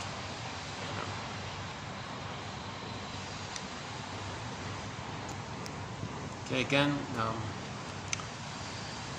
the theory about grandiosity is that it's meant to be dissolved by the age of 18 months when the baby's loved.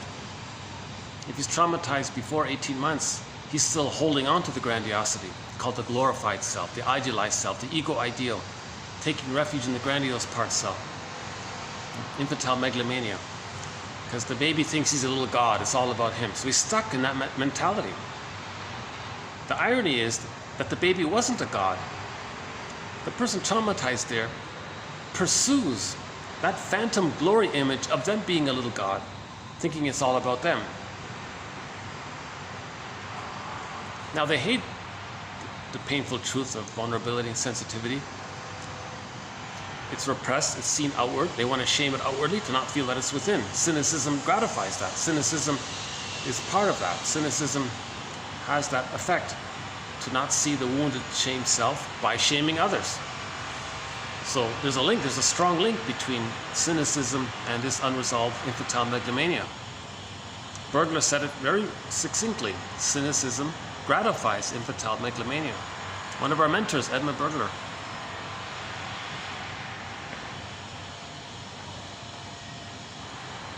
I think that's it today, yeah.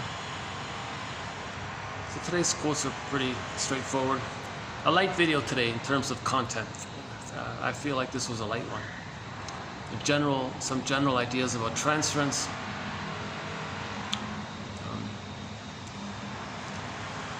Transference stems from a compulsive factor which tends to repeat a constellation, a cluster of memories. Memory of self in relation to their interaction with the other. And there's an emotion there. That's the constellation. Going back to the nursery, and which, unless made conscious, will always tend to reproduce itself spontaneously. And the goal is to be aware of it. Transference is the unconscious transfer of qualities or attributes originally associated with the mother or the sibling, the first primary caregiver usually, to the person in the present. So we read all that already.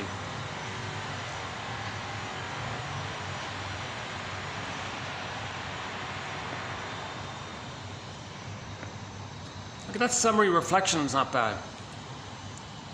So the self-help exercise in the last video, I think, or the one before, was identify your mother's favorite joke or your father's favorite joke. That's a key to knowing their personality or the theme of their concerns. Maybe we can try this one for today. Summary reflection. This is not a psychoanalytic formulation or case formulation. That's more in depth. This is just a brief one. From your descriptions of your family relationships, school experiences, and your work experiences, you seem to have strong feelings of, fill in the blank, throughout those three. So is there a common emotional theme from your family, school, and work? I think everyone can find something in there. Maybe some people will say people-pleasing, this hatred of politics, or fear, or maybe a competition or something. Not wanting to be there, wanting to escape, but still there. Maybe there's a common, maybe it's helpful. Again, summary reflection. From your descriptions of your family relationships, school experiences, and now in your new job, you seem to have strong feelings of, in all of them.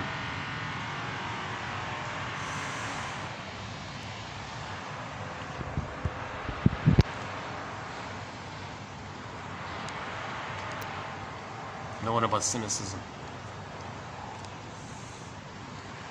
Cynicism is a symptom of arrested development, trauma, developmental trauma. Because they don't have the serotonin of the safety of being loved. So they get the serotonin by little blips. If they shame others, put others down, they feel one up over them, that status over them, they feel a little safe by that. So if they put someone down in their dark humor, they feel one up, they feel safe.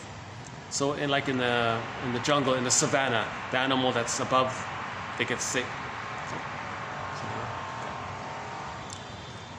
I don't ever try to get anybody in the camera, but if somebody passes by, it happens by accident.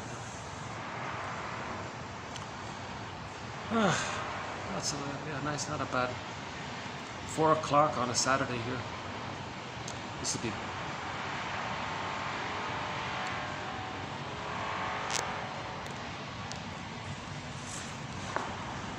Hold on a second.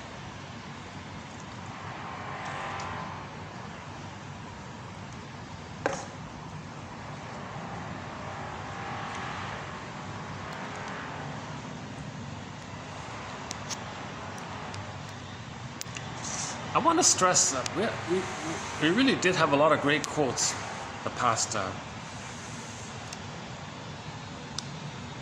several months. Some great quotes. 24:35-9 on falling in love. Those 5 videos. TQ 24:35-9. That's a great batch. I would highly recommend anyone to read those quotes. It'll change your perspective on romantic songs. I think so. The greed videos, a 6-part run, done over 7 videos.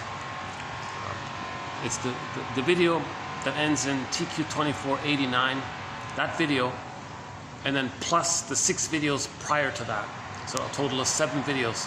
That's some of the best material on greed, plus the follow-up video, 24:99 on the plunder system, and the follow-up on that on the climate issue, 2500. And I would say between 2500 and the last video, there's some excellent material in there. Today, I really feel this is just sort of a lighter one. This is probably one of the lightest ones we've had in a while. Mainly from the nurses.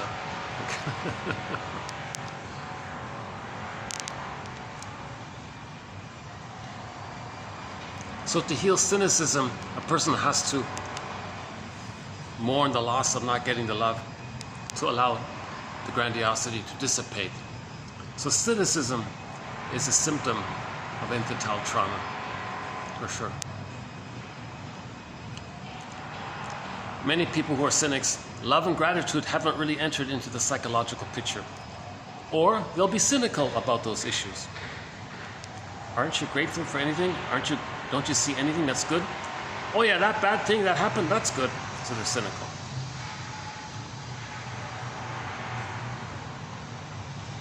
Okay, so they're filled with hostility. The main emotions for people with trauma before 18 is hate, envy, greed, envy, or granvy, spite, vindictiveness, schadenfreude, grandiosity, ingratitude, of course. Now the controlling one, because they don't want to be reminded of loss, because they can't mourn losses. If they can't mourn losses, they want to control things. Why the sour grapes effort? Well, who needed it anyways? So it wasn't a loss. So you're trying to not be triggered of loss because the person can't mourn. The psychological equipment or the psychic structure needed to be able to mourn losses is what's called differentiation. The child is one with the mother. He's loved during the egg time. He separates for the first 18 months. That's the separation part. 18 months to 36 months, it's more about his identity, the individuation part. Now during that process, he's going to experience for himself the way his mother experienced him. If the mother sees the child, he can see himself now. If the mother hears the child, feels the child can hear and feel himself. he's going to do for himself what his mother did with him, because of the fusion. The oneness is still there, and the wiring is being laid down. So human connections lead to neural connections. Human connection leads to neural connection. It's the wiring is being laid down based on the human connection. See? So there's a huge area of mourning. Mother, I don't think we had a very good human connection, because I don't have the wiring laid down of any memories of any kind of positive interaction with you. I don't have the wiring there, and I'm sad about that. So I want to understand you. What happened? Why couldn't you offer a secure attachment stop? Why couldn't you offer the reverie, the attunement? What happened? And she might explain, well, they removed you from me at birth, put you in another room. I didn't see you for 2 weeks or some crazy thing. Oh my God, that'll do it. That's birth trauma. Because if the baby's removed for even a minute or two, so Klaus and Kennel say, barring emergencies and special exceptions, the baby's meant to be handed directly to the cord stays, the placenta stays, the baby's handed to the mother, the baby latches, he starts suckling, nursing, the line is there. The nerves in the child, something about the mucosa nerves, link into the nerve lines in the breast mother, and the line is there. Then the mother can offer her reverie, her presence, her maternal essence, her maternal vibes, her consideration, the baby feels seen by the mother's presence. Remember, children need your presence, not your presence. The baby needs the mother's presence. He doesn't want presence. Yeah, and later on, they'll want presence, right? So if the needs don't get met, we talked about that. When needs don't get met, it turns into greed. Then he wants presence. But he wanted the presence.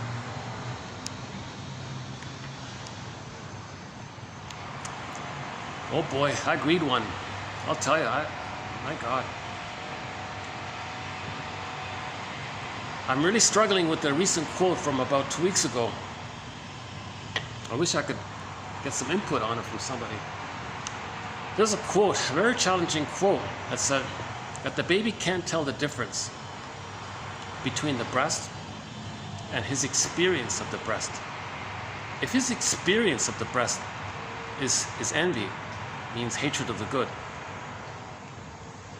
It means he hates the goodness, because it's just always so painful for him to have any goodness, so he hates goodness. Then to stay connected to the mother, to have the attachment to the mother,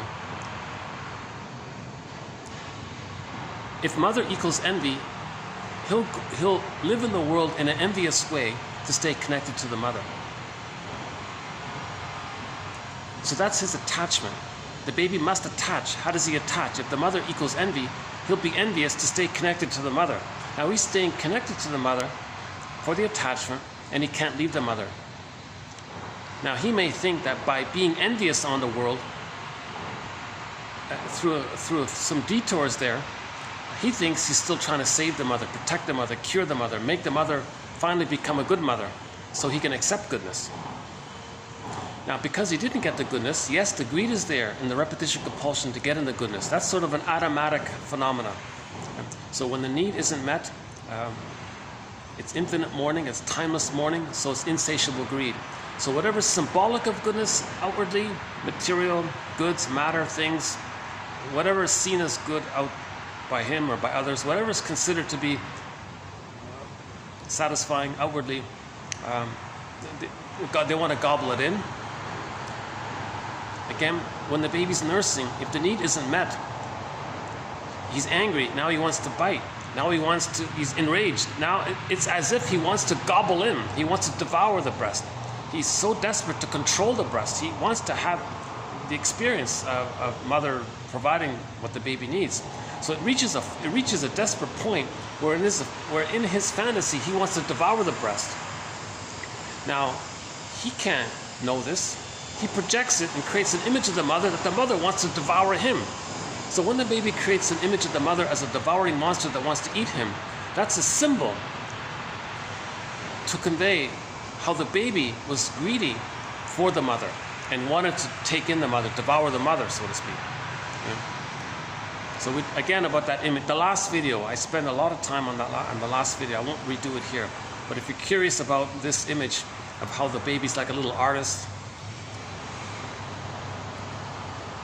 and just very quickly, take a piece of paper.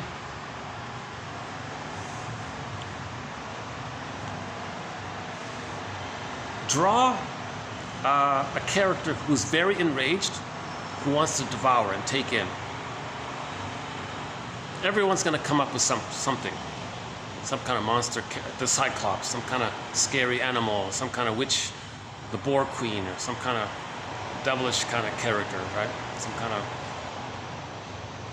So the witch won't eat me. The name Hansel and Gretel the witch. You know, all these... So any kind of scary character.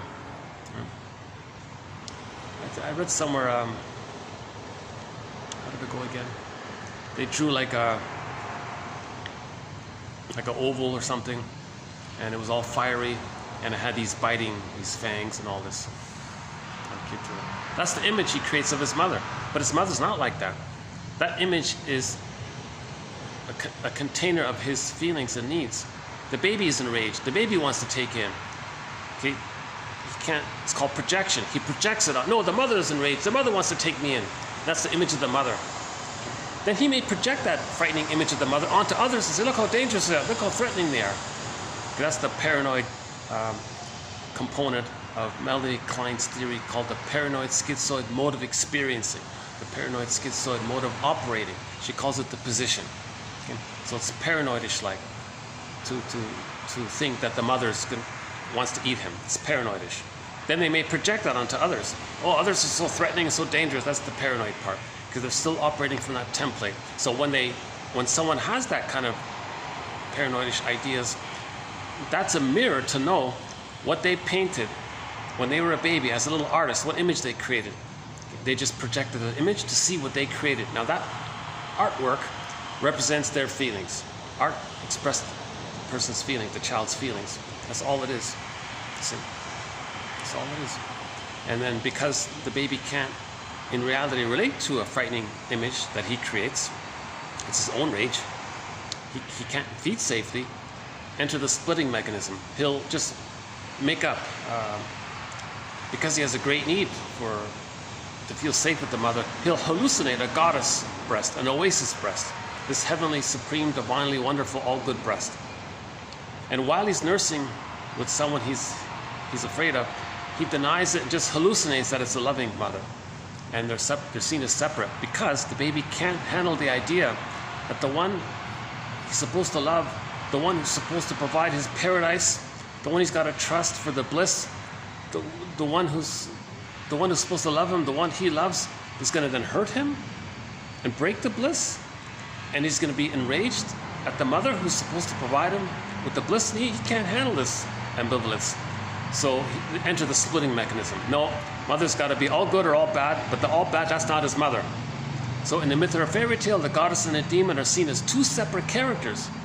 But no, the mother is one person with two sides, but the child can't do it. He can't see the two sides of the mother. Hence, in myths and fairy tales, goddess and demon. That describes the splitting mechanism. As mentioned before, myths and fairy tales describe psychology. So that motif of goddess and demon, that's the psychology of the splitting defense.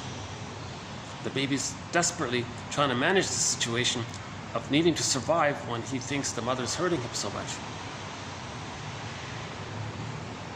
And we talked about repression as well. That's another psychological pattern, okay, seen in the motif of any innocence getting zooped into another world. That's repression.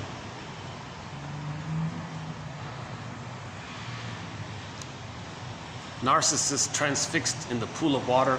Okay, that myth there. Okay, that's the issue of unresolved symbiosis, grandiosity. Narcissist looks into the pool of water. He sees his reflection. The object of my affection is my reflection. The title of a very good self-help book by Raquel Lerner about narcissism, one of the better ones. The object of my affection is my reflection. Okay, that image, that's related to the issue of symbiosis. He's still looking for mother's loving gaze. he sees himself in that blissful state where he was one with the mother. And they're one there. Him and the image, they're one. He can't love others because he never left the mother. He's stuck at that state where he thinks he was a little God. So that image, we can also say, is an image of himself that he thought he had when he was a little God. And he's chasing it. He's pursuing it all the time. See? So he goes through life chasing that image, and he's transfixed like that, always chasing that image. So he goes through life always wanting to preserve that false image of him being a little God, with the massive irony that he was never a little God when he was a baby. He was just helpless kind of thing. But he can't handle it. It's a false belief. It's an interesting theory that babies think they're little gods. They're in the womb, they're blissed out, they're floating around, all of their needs get met. Whatever, the waste goes up through one of the veins in the cord, gets metabolized. The other veins send down all of the food he needs and nutrients and oxygen and all this. Wow, and everything's just there to serve him all the time, like he's a little king or god or these kinds of things. It's interesting that someone had that idea, you know. But if someone's stuck in that modality, now that, again, by 18 months, that's all resolved. But if someone's frozen before 18 months, they still think it's all about them. They don't care about others. Looking out for number one, their slogan, useful, not useful, either or, useful or not useful. They see things all or nothing, idealize or devalue. It's two-dimensional that way, either or. Okay? So when the baby's traumatized, he sees the world as good breast or bad breast. Put it that way. That's the simplest quote I've come across to describe the splitting mechanism. So it's all called, that's part of the paranoid schizoid position. The splitting part. It's unreal, it's schizoidal, it's unreal. The paranoid part, again, the boogeyman image symbolizes his rage and needs to take in, and he projects it, the mother image, onto others. Now he can identify with it, be like that aggressive mother, shame others, to replay how the mother shamed him. As he shamed them, he's reminded of the pain of what he felt when the mother shamed him. To account for why he's now feeling pain, that boogeyman image, he puts it onto the victim and says the victim is so dangerous, paranoidish. He's the aggressor, hurt the other, and says the victim is so threatening towards them. Paranoid schizoid position. It's like someone called it a secret psychosis or something. It's the psychotic part of the personality co-opting the non-psychotic part of the mind to do its bidding. So the person who wants to be aware of this, to know that he was traumatized. It doesn't make sense. So the bully in the school ground, let's say he finds some vulnerable kid, kicks the kid or whatever, and he goes around saying, that kid's so dangerous, you gotta watch out, he's so bad, and so all the bad things about them. But he just hurt them. He was an innocent little kid. He hurt them, and he's going around saying how bad that person is. Okay. So what he's doing is, he was beaten by his parents or mother or whatever, identifies with the aggressor, sees his lost innocence onto the non-threatening substitute harmless kid. He wants to replay what happened to him. So he acts like the aggressor, hurts the other kid, to replay how the mother hurt him, because he's engaged in repetition compulsion. He's trying to replay what happened with the fantasy that he can change the past. Now, as he replays what happened, he's reminded of what happened. Now, when he's reminded of what happened, he's meant to get a sense of, oh, when I replay what happened, I'm now feeling what I couldn't feel, but now the feeling's coming up. But if he's going to accept the feeling towards the parent, he's being disloyal. So, hocus pocus, double focus. The boogeyman image, he puts on the victim and says, oh, the victim is so bad. So, ironically, one of the most popular video in 1001 Windmills of the Mind, the one that got the most views was a little short. It's entitled, On Those who hurt others, who then proceed to hate the ones they hurt.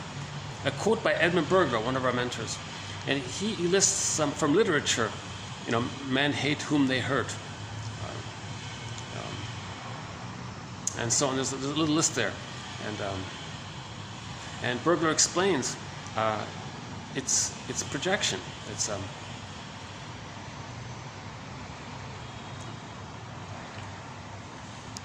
so put it this way. Russell says we repeat in search for memory and feeling. We repeat in search for memory and feeling. So when the bully kid hurts the other innocent kid, he's meant to remember and feel what happened to him. Now, as he gets some of those feelings, if he can't handle it, hocus pocus, double focus. He wants to protect the mother, save the mother, cure the mother, be loyal to the mother, act just like the mother. But he is feeling bad by the mother. How does he account for that? Oh, okay, the boogeyman image that he just identified with, momentarily, hocus pocus, double focus, simultaneously, as he shames the other, he thinks the victim just shamed him to account for why he's feeling so bad. So yes, he gets a little blip of serotonin through his cynicism, shaming the other one, or hurting the other one, let's say. He's reminded of how he felt hurt by the mother, but to account for why he's now feeling hurt, it's the psychotic mind. It's going to say that the victim just is dangerous towards him. And that's why he hates the victim. Okay? On those who hurt others, who then proceed to hate the ones they hurt. Okay, it's called auto. I'm borrowing something Dell said. D.H. Dell, one of our quotes. A guy named Dell, D-E-H-L. Look him up. He's got a great quote about doublethink and auto-hypnosis, the Orwellian thing, right? So the bully is the kid with the bully pattern hurt the other to replay how the mother hurt him. When he did that, as he does that, he's reminded of the pain he felt when the mother hurt him. Hocus pocus, double focus. He can't handle all this, so he'll just fantasize that the boogeyman image he created, he'll fly it on to the victim, and then he'll say, oh, that's why I'm feeling so bad. So momentarily he got satisfaction by shaming the other because he controlled. So the mother thought, I don't need you, kid. You're not valuable. Who needs you, right? You're not valuable to me. So the mother controlled the baby and hurt the baby. He identifies with the aggressor. See, I don't need you. I don't care about you. So he gets a little blip of serotonin by adopting the one-up stance that the mother had. But that blip of serotonin is fleeting. Underneath the blip of serotonin that he gets feeling safe by one-upping someone, underneath it, the truth is he feels immense sadness and pain by the mother shaming him. But he doesn't want to feel that. He wants to squelch that. So to squelch it and to account for it, he's going to say that the one he just hurt is just hurt him. It's crazy. It's crazy, right? So people with the bully pattern go around hating the ones they hurt, because the person with the bully pattern is projecting the frightening image that they created of their mother onto the victim. Why? They're afraid to direct the true source of their feelings to the source. Why? Because they've identified with the aggressor. Why? Because it's some kind of desperate way to stay close to the aggressor, the mother. Why are they staying so close to the aggressive mother? Because William Fairbairn, another one of our mentors, explains it very simply. The more the mother's love is unavailable, the more the baby needs her. So he's going to stick to her. That's why he's loyal to her. Now, in the process of being loyal to her, he still has the original fantasy that it's his job to save the mother. If he leaves the mother, then he can't save her. So he's going to stay and be loyal to the mother to have the chance to keep on saving her. False belief. He thinks it's his job to save the mother. Okay? That's in correspondence to his desperate belief that the mother,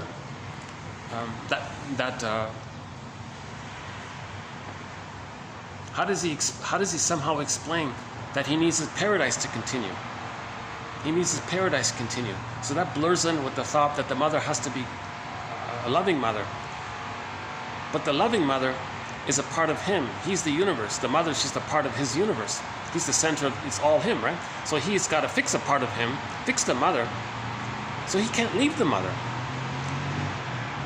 So anytime he feels shamed by what the mother did, to stay loyal to the mother, he's going to blame someone else. It's the scapegoating phenomenon. The prejudice comes from there. So to maintain the effort to still save the mother. So prejudice is an attempt to still save the mother. Prejudice is an attempt to save the mother. Be loyal to the mother. It doesn't work.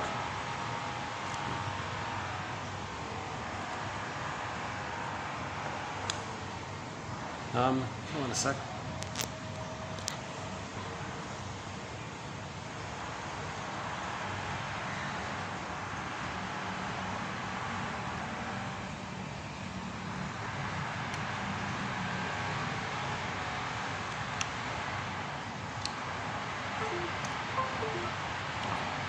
Okay, that's okay.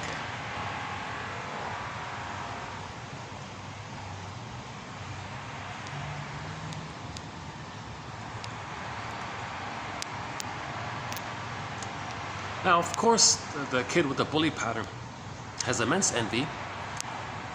So any kind of goodness that he may see, if the other kid has some kind of goodness, he'll want to see that damaged, because envy is the connection to the mother. Oops, hold on a second. Yeah. So envy means mother. To stay connected to the mother, the only way to do it is to be envious, because he has hatred of his mother. So hatred of his mother and hatred of goodness is his connection to the mother. He's got to connect. So the baby does a lot of mental gymnastics. It's a Gordian knot, it's a labyrinth, boxes inside a box, dolls inside dolls, right? These toys.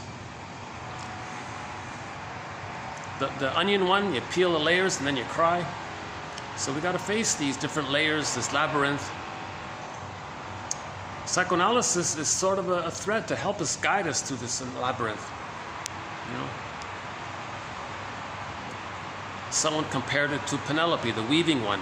You know, she's got to, every day she's got to start over again. So we got to keep weaving until we get back into ourselves. Yeah, so another example of how myths and fairy tales are metaphors for internal dynamics. We all live in a psychic house called a soul castle. So Ithaca is Odysseus' soul castle, his embodiment, being connected to his inner home. Okay, so most of us is in the bag. We're looking for us. We feel like emotional fugitives, emotional refugees, like the song said. In the 60s show, The Fugitive, one tagline was, "Richard Kimball is a fugitive from the justice he seeks." As a baby with trauma, we're a fugitive from the love we seek. So in the bag, it's us, and we're lost. We're a fugitive in there. So imagine Richard Kimball running around in there. He's looking for the love that he seeks. He's running away from the thing that's hurting him and chasing him, but he's searching for the thing that's hurting him. Right? So he's lost. He's exiled, lost in the forest. So we're looking for us. Now us in there is looking for us. We're the home for us. So we're the Ithaca for us. So we want to get back in, reintegrate us into home, our us. Then we get our embodiment. In the White Bear, King Valamon fairy tale, she married the bear, the polar bear.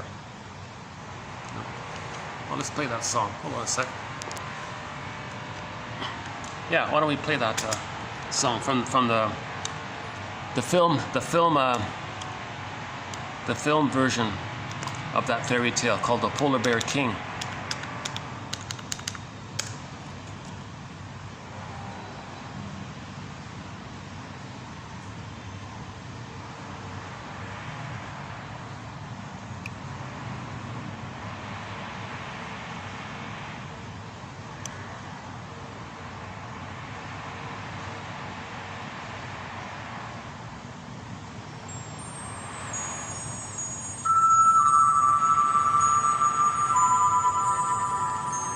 Okay, here it is here.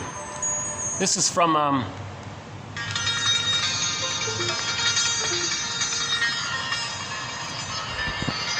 Just a 1 minute and 23 seconds song, 1 minute song, 1.5 minute song. It's instrumental. From the White Bear King. The movie is called The Polar Bear King. It's a film adaptation of the fairy tale White Bear King Valamon. It's not the greatest. They sort of missed a lot of the psychology of it, but at least you get sort of a basic sketch of the story. You got to listen to Robert Bly and Marion Woodman tell it. They do a great job. It's in their book. It's in their articles and books. So the princess goes onto the field, and in the distance there, she sees a polar bear playing with the golden reef, and she's attracted to it.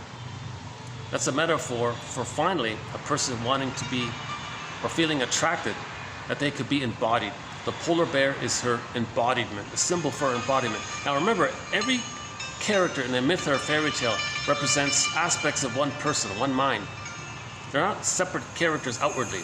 They're all little imaginings of something within, like dreams, something little, all within. Okay? So the monster mother in the White Bear King Valamon, it's the Boar Queen. It's this monster queen woman who eats people, and when she eats, right, that's the image for how the baby wanted to devour and take in. So the monster, the Boar Queen, eats people, and she used people's bones to pick her teeth. It's very dramatic. So things are wildly exaggerated. So that image is to vividly convey the baby's voracious desire to gobble in, to take in, to eat in. The baby didn't get his needs met. Need turns to greed. So these monster mothers that wants to eat the children, that's the greed. That's a metaphor for how the person was desperate to take in. That's all it is. It's very simple. It's very simple that way. So the princess sees the bear playing with the golden reef. The golden reef, or the golden ball, any kind of glittering, shining thing like that, that's a metaphor for aliveness of feelings. She wants her feelings. She says, I want that golden reef. The bear says, well, I come with it. It's together. When you have your embodiment, you'll have your golden reef. It's together. I feel, therefore I am. The feeling is the golden reef. The polar bear is her I amness, her embodiment. It goes together like that. So the story says, well, we got to be together then. If you want the golden reef, you got to marry me, he said. Means marry herself. In the bag, her disowned identity, her ontological self, she wants to marry her ontological self. So the polar bear is her ontological self, her embodiment. If you're not in your body, you're not making sense. Literally. So she wants to make sense. She wants to feel. I feel, therefore I am. So she says, okay, polar bear, I will get married. Metaphor for she wants to find her embodiment. She's going to accept herself finally. Now the other sisters are not there yet, you see. The older sisters are not there yet. They're still in the narcissistic stage. They're not there yet. She's the youngest of three, right? The other two represent earlier phases of when we're not there yet. Oh, some staff here, let's see.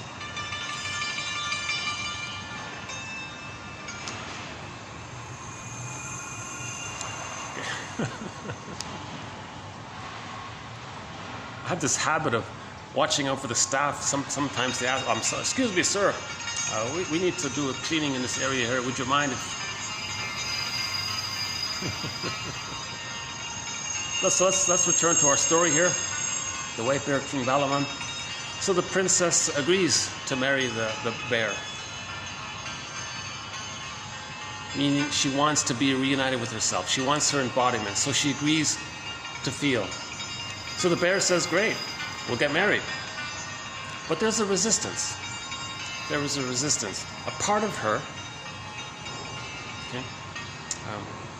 says don't do it. So in the story, the father said no. The father said to his staff there, when the bear comes, scare him off. But the daughter really wants her embodiment. She's there. She wants the truth. No longer, she doesn't want to live the provisional life anymore, the unlived life. Socrates, the unlived life, it's not worth it, right?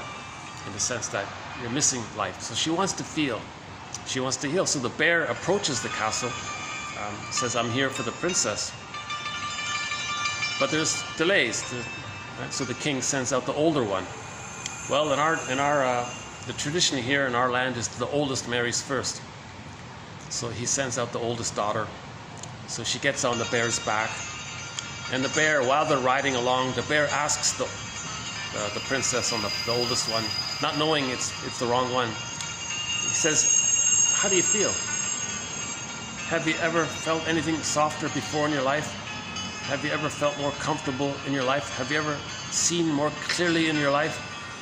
She says, oh yeah, when I'm with my dad. He bumps her off. Wrong one. Next day he goes back. The father sends out the middle daughter. Same thing, bumps her off. Finally, the youngest one gets on, and he asks her, how about you? Have you ever seen more clearly before in your life? Oh no, I see very clearly now. I'm in the present, I'm enjoying it, I see very clear. Have you ever felt more comfortable? Have you ever felt anything more feelingful in your life? Oh no, never. This is new, this is wonderful. Oh, this is the bear says, oh, this is the one. This is the right one. So as she accepts herself and feels the clarity and the warmth of her embodiment, this is great. So she did it, right? Now, there's a thing in dreams, myths and fairy tales, there's condensation. Many things, there's no time around. So another sequence, that's one dream sequence. Another dream sequence represents a prior version, the loss of her embodiment. So in another dream sequence, she's married to the bear. She has her embodiment, but something happens and the bear runs up the ice mountain. Zoop, repression. Any kind of zooping, that's repression. So her feeling self, the bear, got zooped up to the mountain. Okay? Or down into the underworld, or through the tubes in the Disney movie Inside Out. He's just lost in some other world. So the bear was in this other world, lost. So the story about that is she sort of betrayed herself. She wanted too much or demanded too much or something. So she didn't fully respect her feeling self. She wasn't fully aware of it. She didn't respect it. So that's agament. So she didn't respect what she had for whatever reason. The memory of what happened to her. So she couldn't hold on to her feelings for whatever reason. So a dream sequence. So the bear flies up the mountain. She wants to find herself. Now it's more work. Now it's a lot more work. She's got to climb the ice mountain.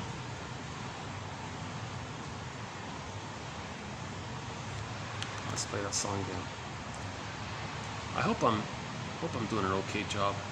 If you want a proper retelling of that story, you got to get Robert Bly and Marion Woodman on tape.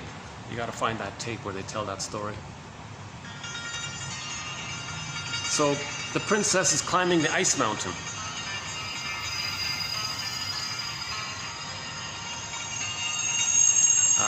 She meets 3 children on the way. Each child gives her a little gift.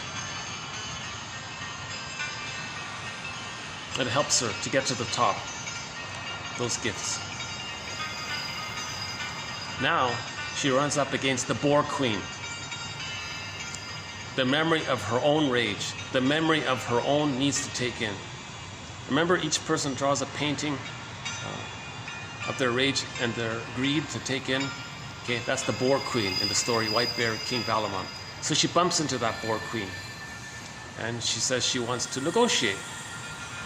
She wants the bear back, who's also the prince, right?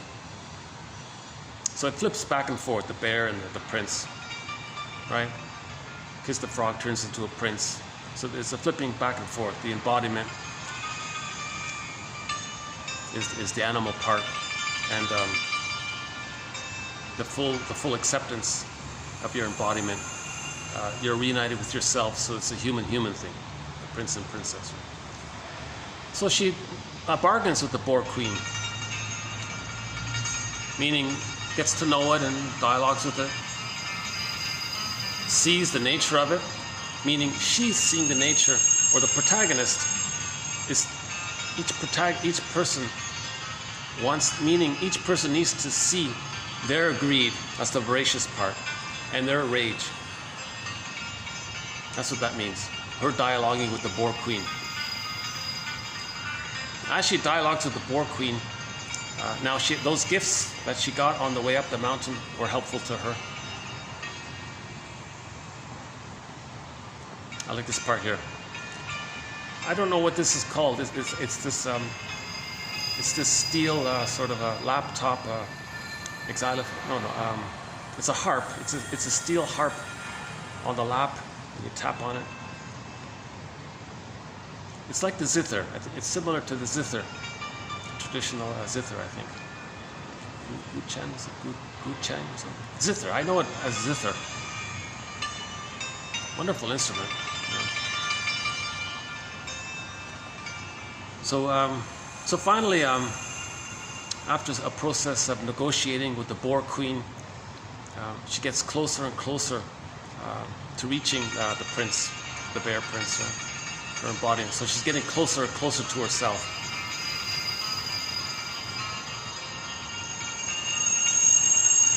A lot of temptations, a lot of difficulties, similar to the Odyssey. In the Odyssey, same thing, a lot of temptations, a lot of difficulties, facing the Cyclops, the Lestagonians, Lotus Land, the temptation to give up, the Sirens, similar thing. The princess goes through that kind of similar kind of process. And Robert Bly and Marion Woodman give their interpretations for each of the little details along the way. But in conclusion, she finally gets to the prince. Part of it is disassociation. When there's trauma, we disassociate, we blank out. So it's facing some of that as well. Now, as she reclaims herself,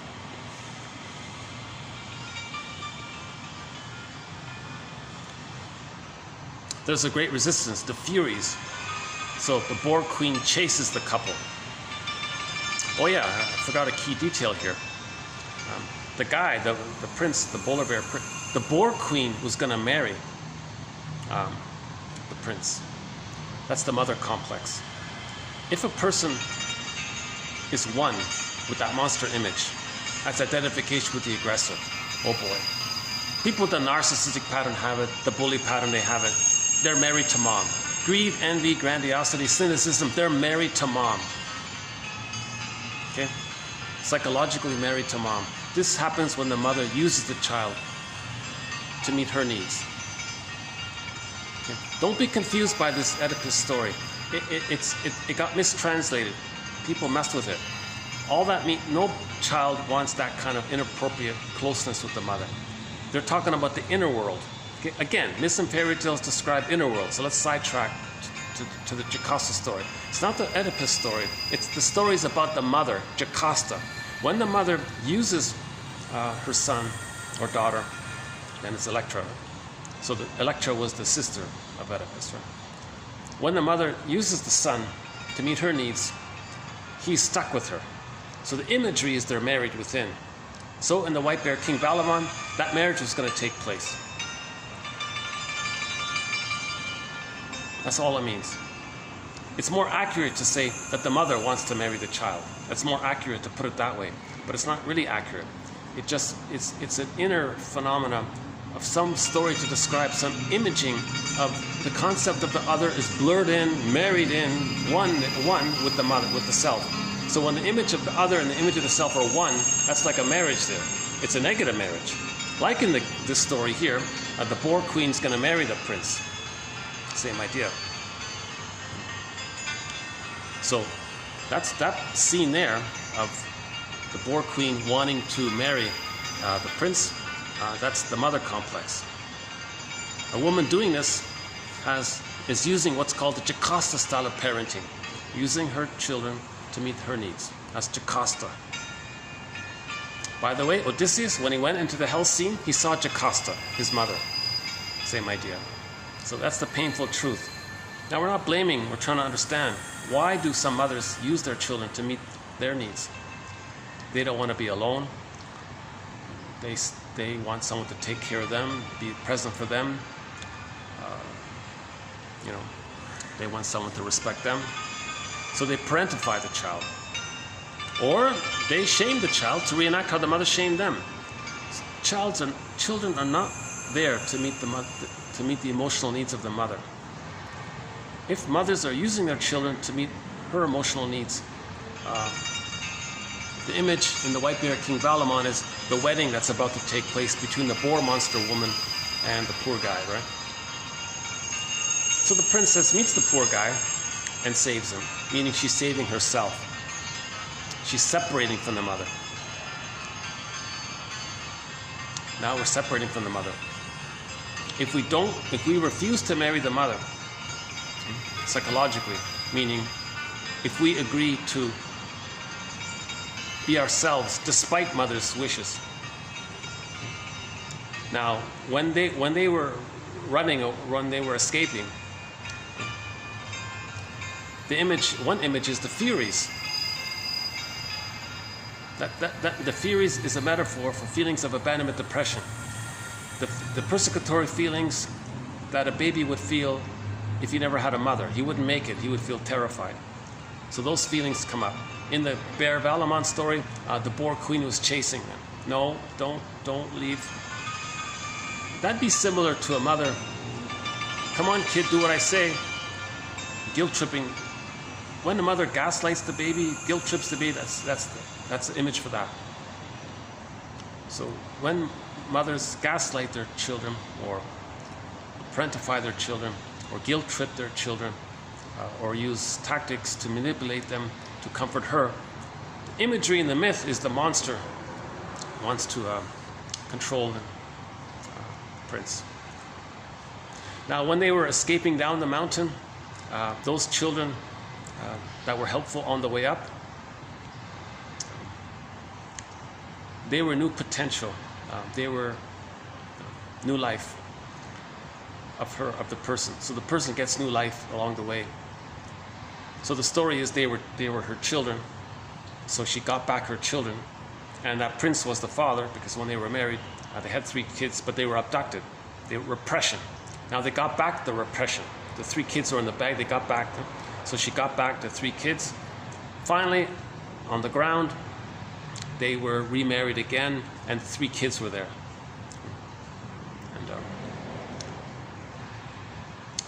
And Mariam Woodman says there was a big wedding, and they were at the wedding, and they served some delicious wine, and he has that bottle. But on the way to the venue of telling the story to the audience, they were in the taxi. When they got out of the taxi, the bottle fell and splashed, it broke. So he offered some anecdote to say, okay, the story's over, it's the present now, kind of thing. Oh boy, I have a lot of work to do if I'm going to be a storyteller. Wow. I'm all over the place. I hope some of it made sense.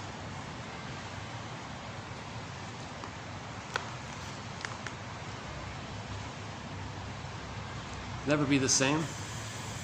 Chilliwack. We have 2 songs by the rock band Chilliwack.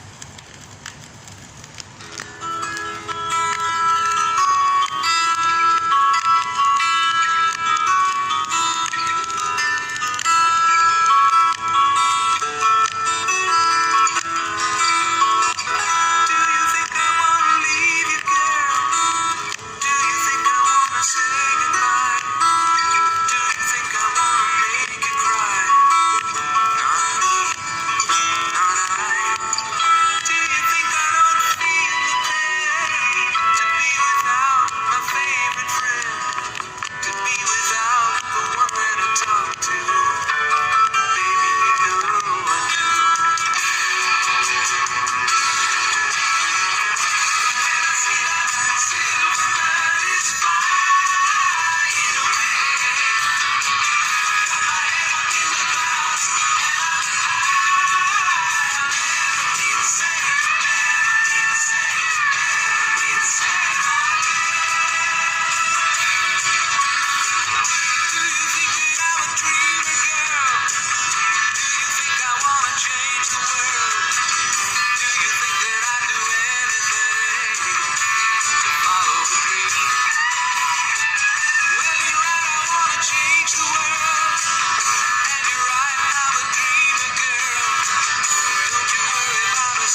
Okay, so thanks very much. This has been TQ 25, 10 to 12.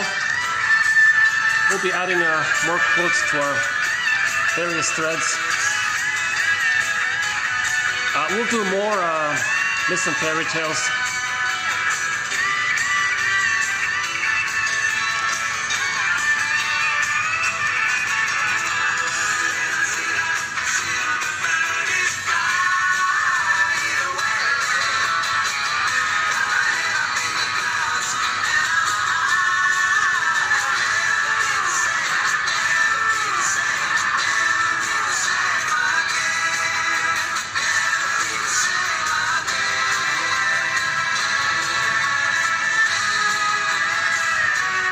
Oh yeah, that was the other one I was looking for, the one about the trickster. I mentioned it already, that this sort of, this innate drive for healing, there's an energy that's going to make us conscious.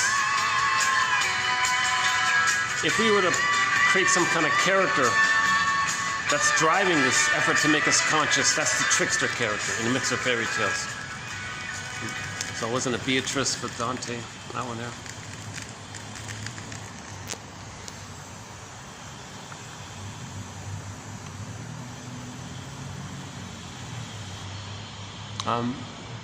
You know, I have a few, actually I still have a few minutes here.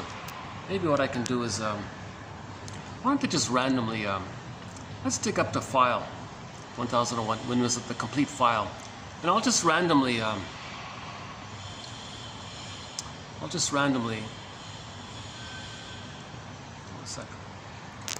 me just randomly pick some material here.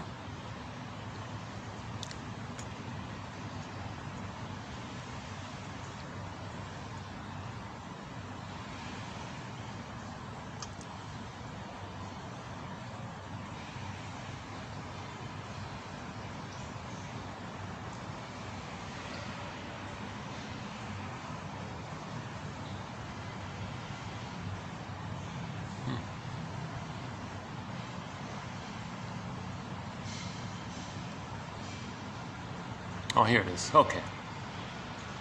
Okay, let's just pick some random ones here. Through the fog, see the flowers. Yeah, I like that one. Certainly, we need a claw in the labyrinth of the guilt complex. And who among us can hope to seize upon the true starting points of thought for that enterprise? Okay. So this collection is the claw. If you're looking for a claw to climb up that ice mountain, this collection can do it. Home is where you get out of your own way. The distance between who you are pretending to be, false self. That's all false. The grandiosity is the false self. The distance between who you are pretending to be and who you really are is how far you are from home. For Odysseus, it is a long and difficult trip. Interpretation unites in him the capacity to feel and think as one instead of separately. So we're looking for emotional insight. Quote, to live in fragments no longer. A way of cutting through emotional pyrotechnics. Brings dissociative material into awareness and places it at the control of the ego. The interpreting therapist endorses the client's ego as liberator. So he supports your autonomy.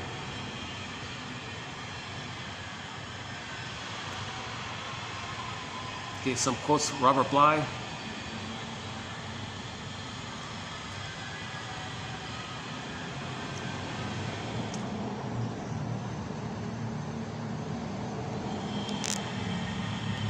Where the pseudo-egos are, let the ego shall be. Okay, hold on. Let's find a good one here. Relational units. Ibsen's Peer Gynt, a man who shouts from every rooftop that he is himself, that he wants to be, quote, himself, all his life.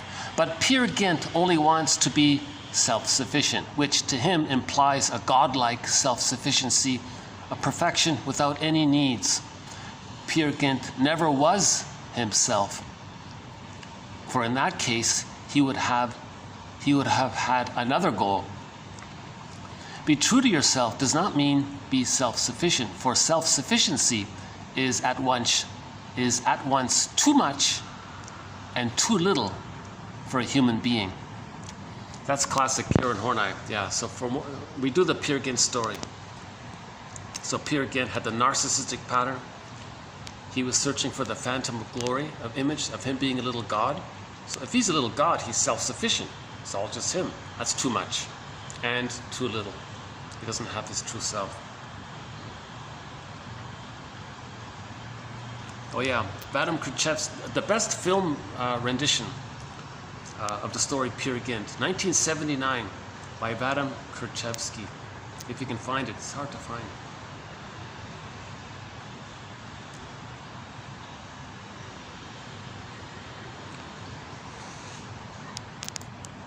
We are human through each other's humanity. Ubuntu. Okay, oh yeah, here's a good one. You don't have to be fill in the blank to get me to take you seriously. I'm so sorry I couldn't hear you sooner. Okay, so for example, let's say you don't have to be a perfectionist you don't have to be a perfectionist to get me to take you seriously. I'm sorry I couldn't hear you sooner. You don't have to be a pleaser to get me to take you seriously. I'm sorry I couldn't hear you sooner.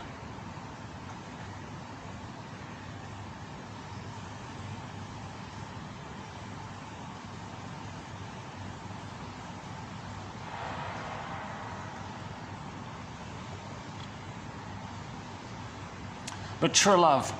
They are aware of each other's vulnerabilities and share a willingness to work things through. Making I statements. Put simply, shame comes from without, whereas guilt comes from within.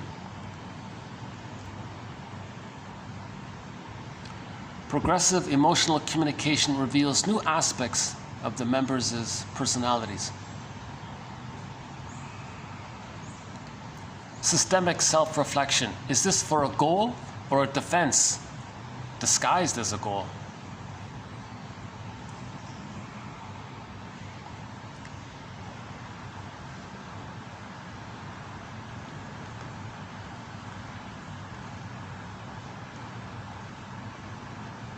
Those painful memories, they make us who we are, from the TV show Side Order of Life.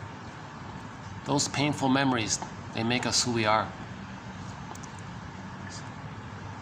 So what are your first memories? Now you know yourself. My life is based on a true story.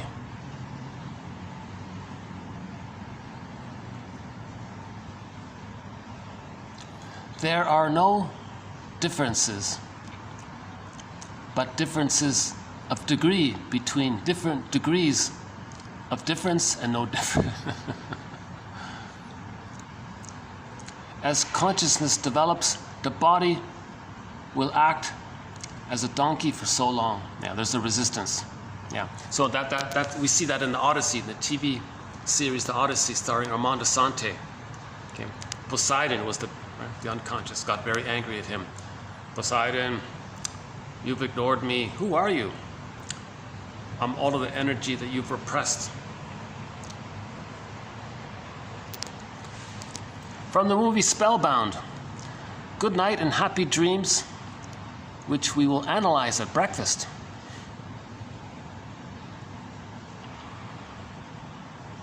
Psychoanalysis always looks for the egg in a basket that has been lost. That's a great one.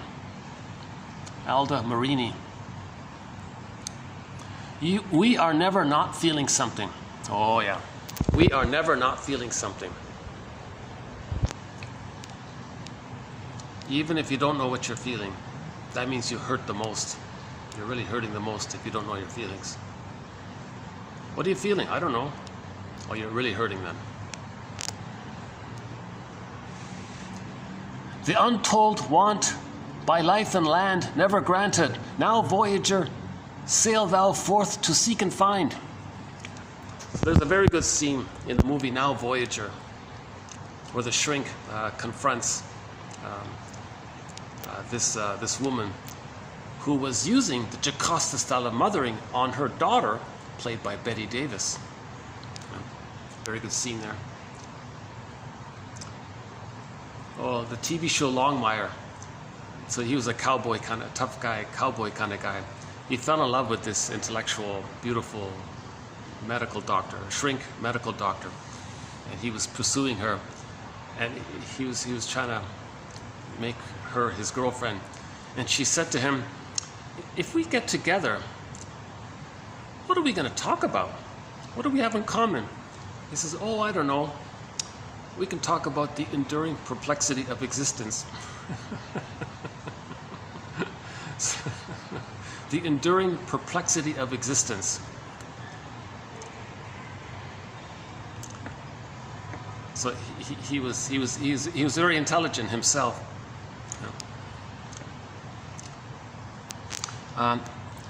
Don't you believe what you feel?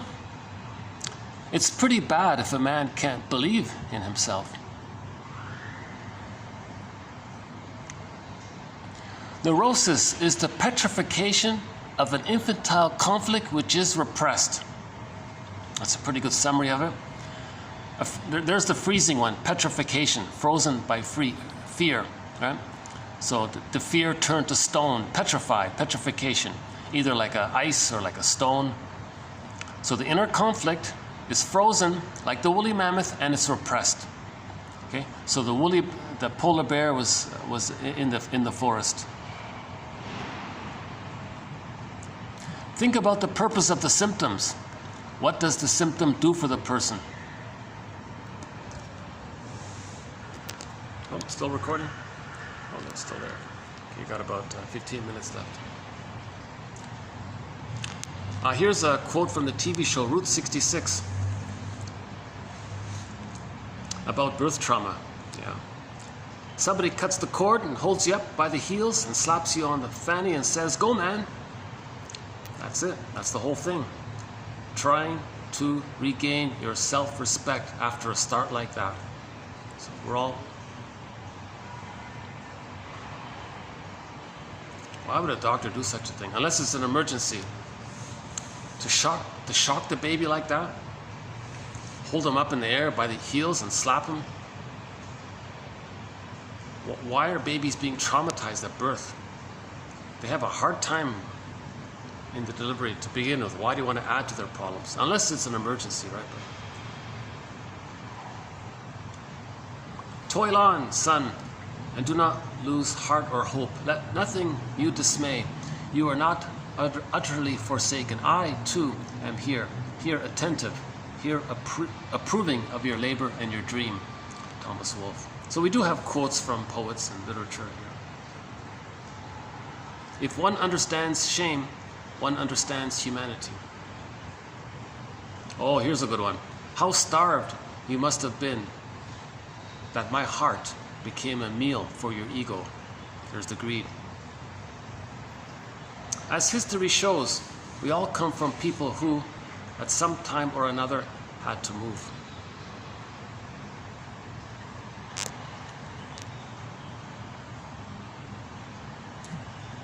Oh, still there? Why is it doing that? Okay.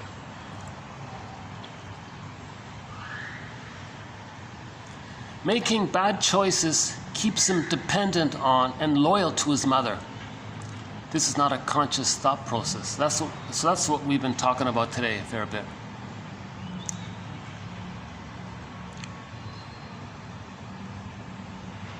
Oh, capacities of the real self. Yeah, that's a good one. Men who rail against women are railing at one woman only. Yeah. Rejection. To forgive means to realize that we are similar to the person we accuse.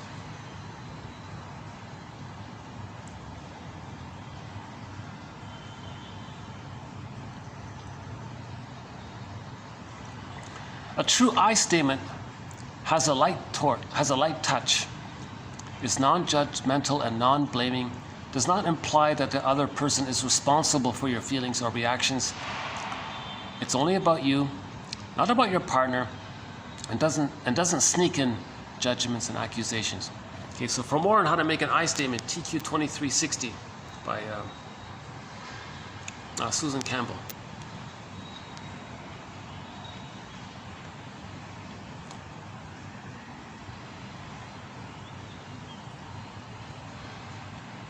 Yeah.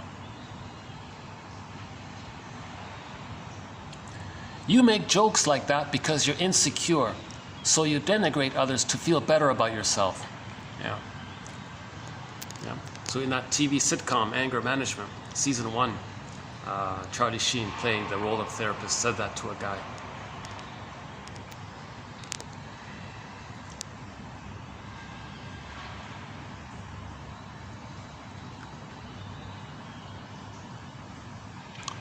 From where within does one live? Yeah. So you want to live within your body, right? From where within does one live? Yeah. Do you live in your feelings? Do you live in your body? Where are you? Inside, right?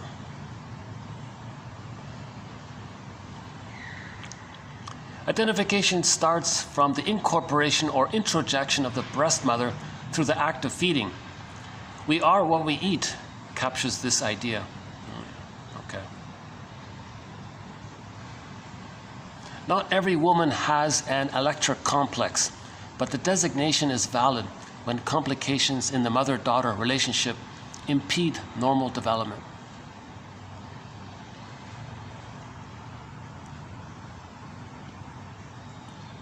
Quote, sometimes you struggle with me because you feel that otherwise you will not continue to feel involved with me, which is how you have described feeling during periods when your mother seemed uninterested in you. Yeah. So negative attention is better than no attention. The adult ego state. I look inward instead of comparing myself to others. I appreciate the ironies and unpredictabilities of life. Life can be fully lived in spite of deferred dreams and personal disappointments. I am not diminished by the good fortune of others. If we can honestly look at ourselves without judgment, we would see how alike we all are. Yeah, that's a good one. Yeah. A lot of people resist that.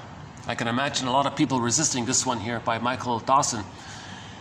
If we could honestly look at ourselves without judgment, we would see how alike we all are. Yeah.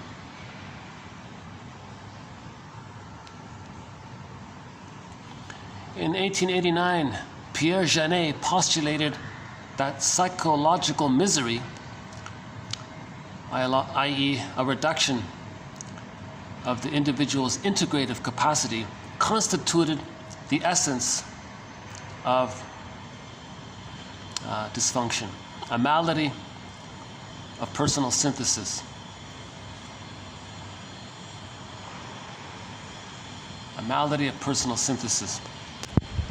So if we have a problem synthesizing, there's a malady of the personal synthesis, that's the issue.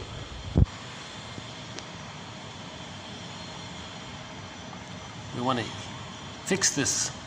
We want to correct this inability to own aspects of ourselves which we have been denying all of our lives. Notice the points of change in the flow of material in order to identify the conflict and its involuntary resolution in the immediate context. The defensive manifestations against healthy self-assertion, and note the ego's defensive use of transference. So he's saying, if the person's talking about something that's important, an emotion comes up, whoop, he changed the topic. Notice that moment and go and trace it back.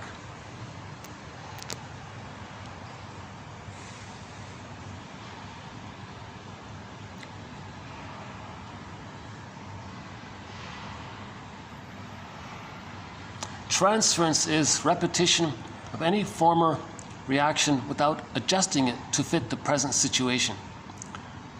The transference relationship wherein the therapist is indeed the representative of a figure of importance out of the person's past. Yeah.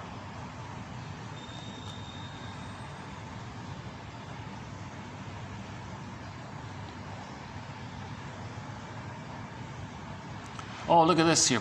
Envy as a means of identifying with the object. Whoa, okay, here it is here. Humiliation as a narcissistic precondition for unconscious envy. Okay. So if the mother humiliated the baby, the mother humiliates the baby with their misattunement, the bottle. The baby wants the natural breastfeeding. Oh, here's the rubber nipple. That's humiliation. That's humiliation. Baby rejects it. Mother puts honey on the rubber nipple. Very shaming activity. That's a precondition for envy. Now the baby thinks the mother is envy. Envy is the mother. To stay connected to the mother, he's going to hate goodness. Yeah. He's got to forgive the mother for that. A lot of work to forgive the mother for doing such a thing. But she may have been traumatized herself, right?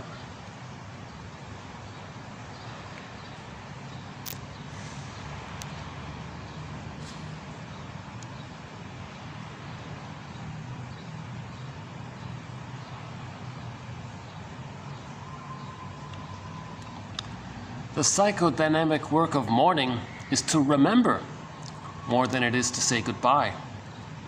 Yeah. So you accept the loss, you got to remember. So to mourn the loss, don't just deny it and brush it off. Oh, not important. You got to remember, talk about the person. What did they like? What were their favorite things? All neuroses are failures of presence, failures of being.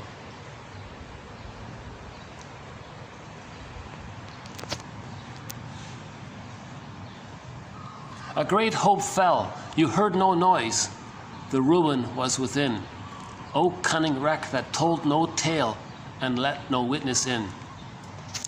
That's one of the best poems on trauma. Or let me put it this way, that's one of my favorite quotes on trauma. A great hope fell. The baby had a great hope for a secure attachment style. It fell. That hope for the paradise with the mother fell. A great hope fell. You heard no noise. The ruin was within. The baby had to squelch his feelings. Oop. O cunning wreck that told no tale.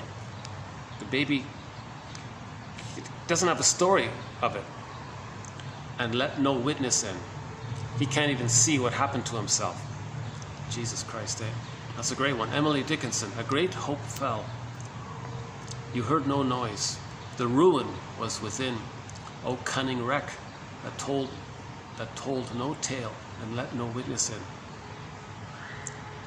That's probably our key quote on trauma, I think, in this collection so far.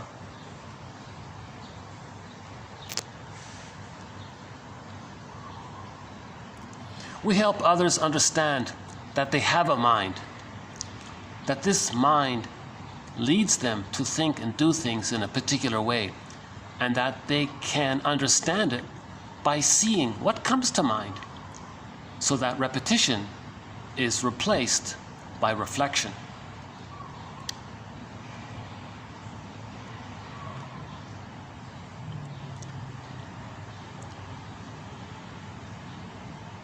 In the depths of grief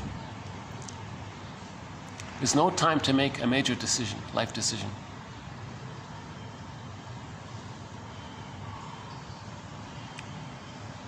Semrad, yeah, popular shrink. So it's expensive to be neurotic.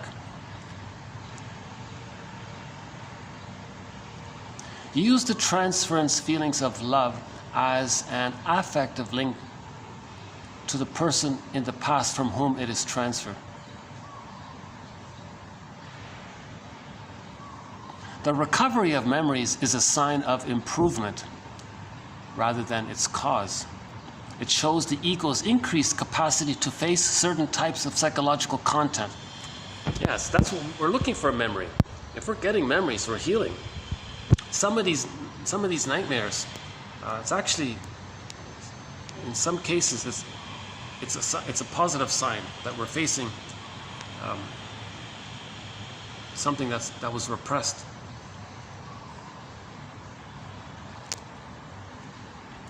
Projection as a mirror defense is a major source of error. Projection is a major source of error.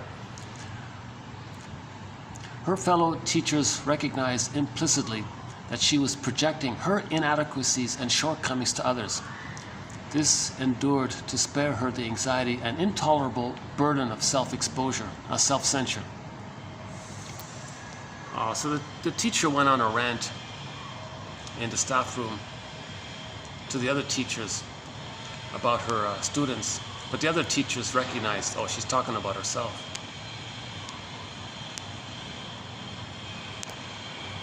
Interpretations which connect the actual life situation with past experiences and with the transference situation are called total interpretations. You want to link the three. The repetitive chief complaint in life, the recurring thing that's going on again and again. When did it begin? That's the genetic. And then to see an example of it live in the here and now, and then to link it all up. That's called a complete or total interpretation. Nobody can find himself if he keeps running away from himself. Karen Horney.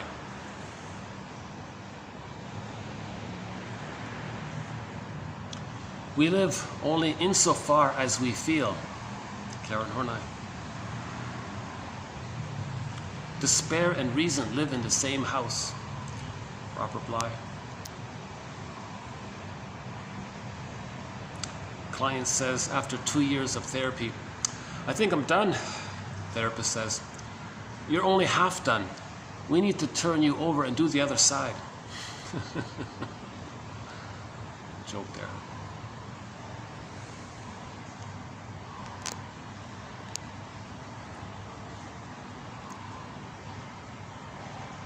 Prejudice is confession. Yeah. Sense of self. One's feeling of individuality, uniqueness, and self-direction. Well, that's pretty good. Your sense of self. One's feeling of individuality, uniqueness, and self-direction.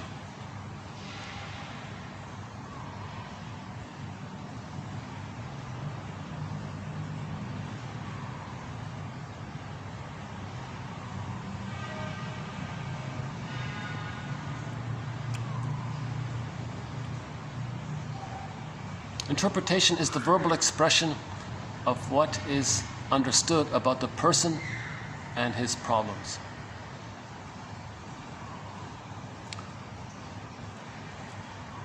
Oh, here's a good one from Lao Tzu. A poem called Dim Brightness. Heaven will last, earth will endure. How can they last so long? They don't exist for themselves, and so can go on and on.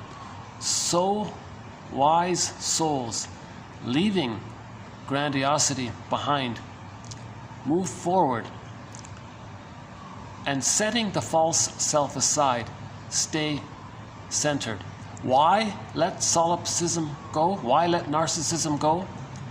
To keep what the soul needs. Well, I sort of adapted it. I think that I need to update that one.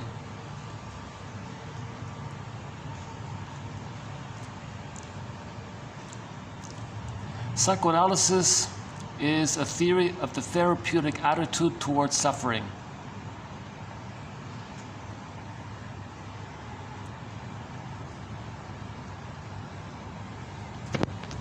Okay, I've only got a couple of minutes on this quote here, on this my storage here. So when this video suddenly cuts out, that'll be the end of it. Let me just give you a little glimpse of the collection, 1001 Windmills of the Mind. So, okay, so you can, I don't know if you can see it there, but So this is the file here. If you, oh, I like this one. To wear a beard is to be seen as one with thought profound, but listen well for a spell before you are spellbound.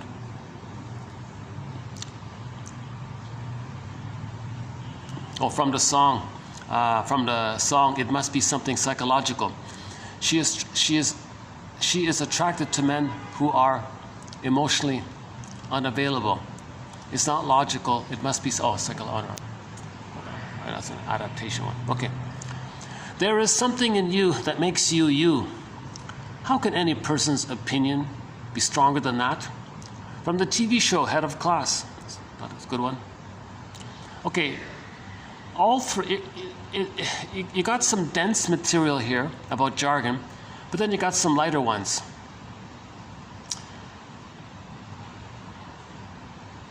Okay. Edmund Burglar plays is a major contributor of quotes here.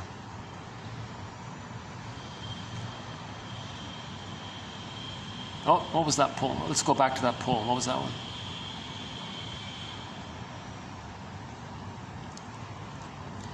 What's this one here? In the scenery of spring, there is nothing superior, nothing inferior. Flowering branches are by nature, some short, some long. Okay, there's one of these little poems here.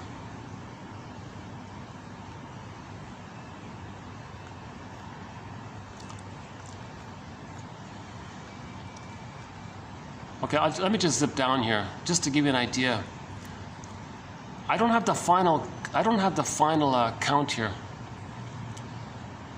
Man is the only being who is endowed with the capacity for awareness of himself. Now, some of the quotes are kind of light. Some you need some work to. What kind of child lives on in him?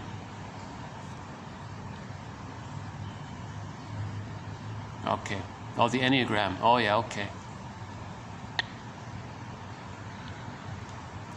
Share from your scars, not your open wounds. Yeah, look at this. The way to tell a successful lie is to include enough truth in it to make it believable. Right? Very common, right? Wearing the armor can become so habitual that you mistake the alias for your true self.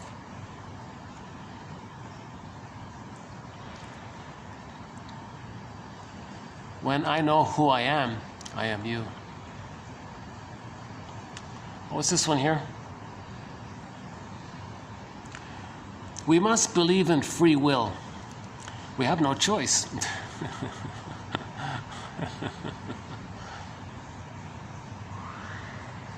Okay. What's that? Pay attention to the very next thing you do. In that moment, love yourself. We paused to soak in the deep cathedral quiet of the rainforest. I like that one. Okay, so then it goes on.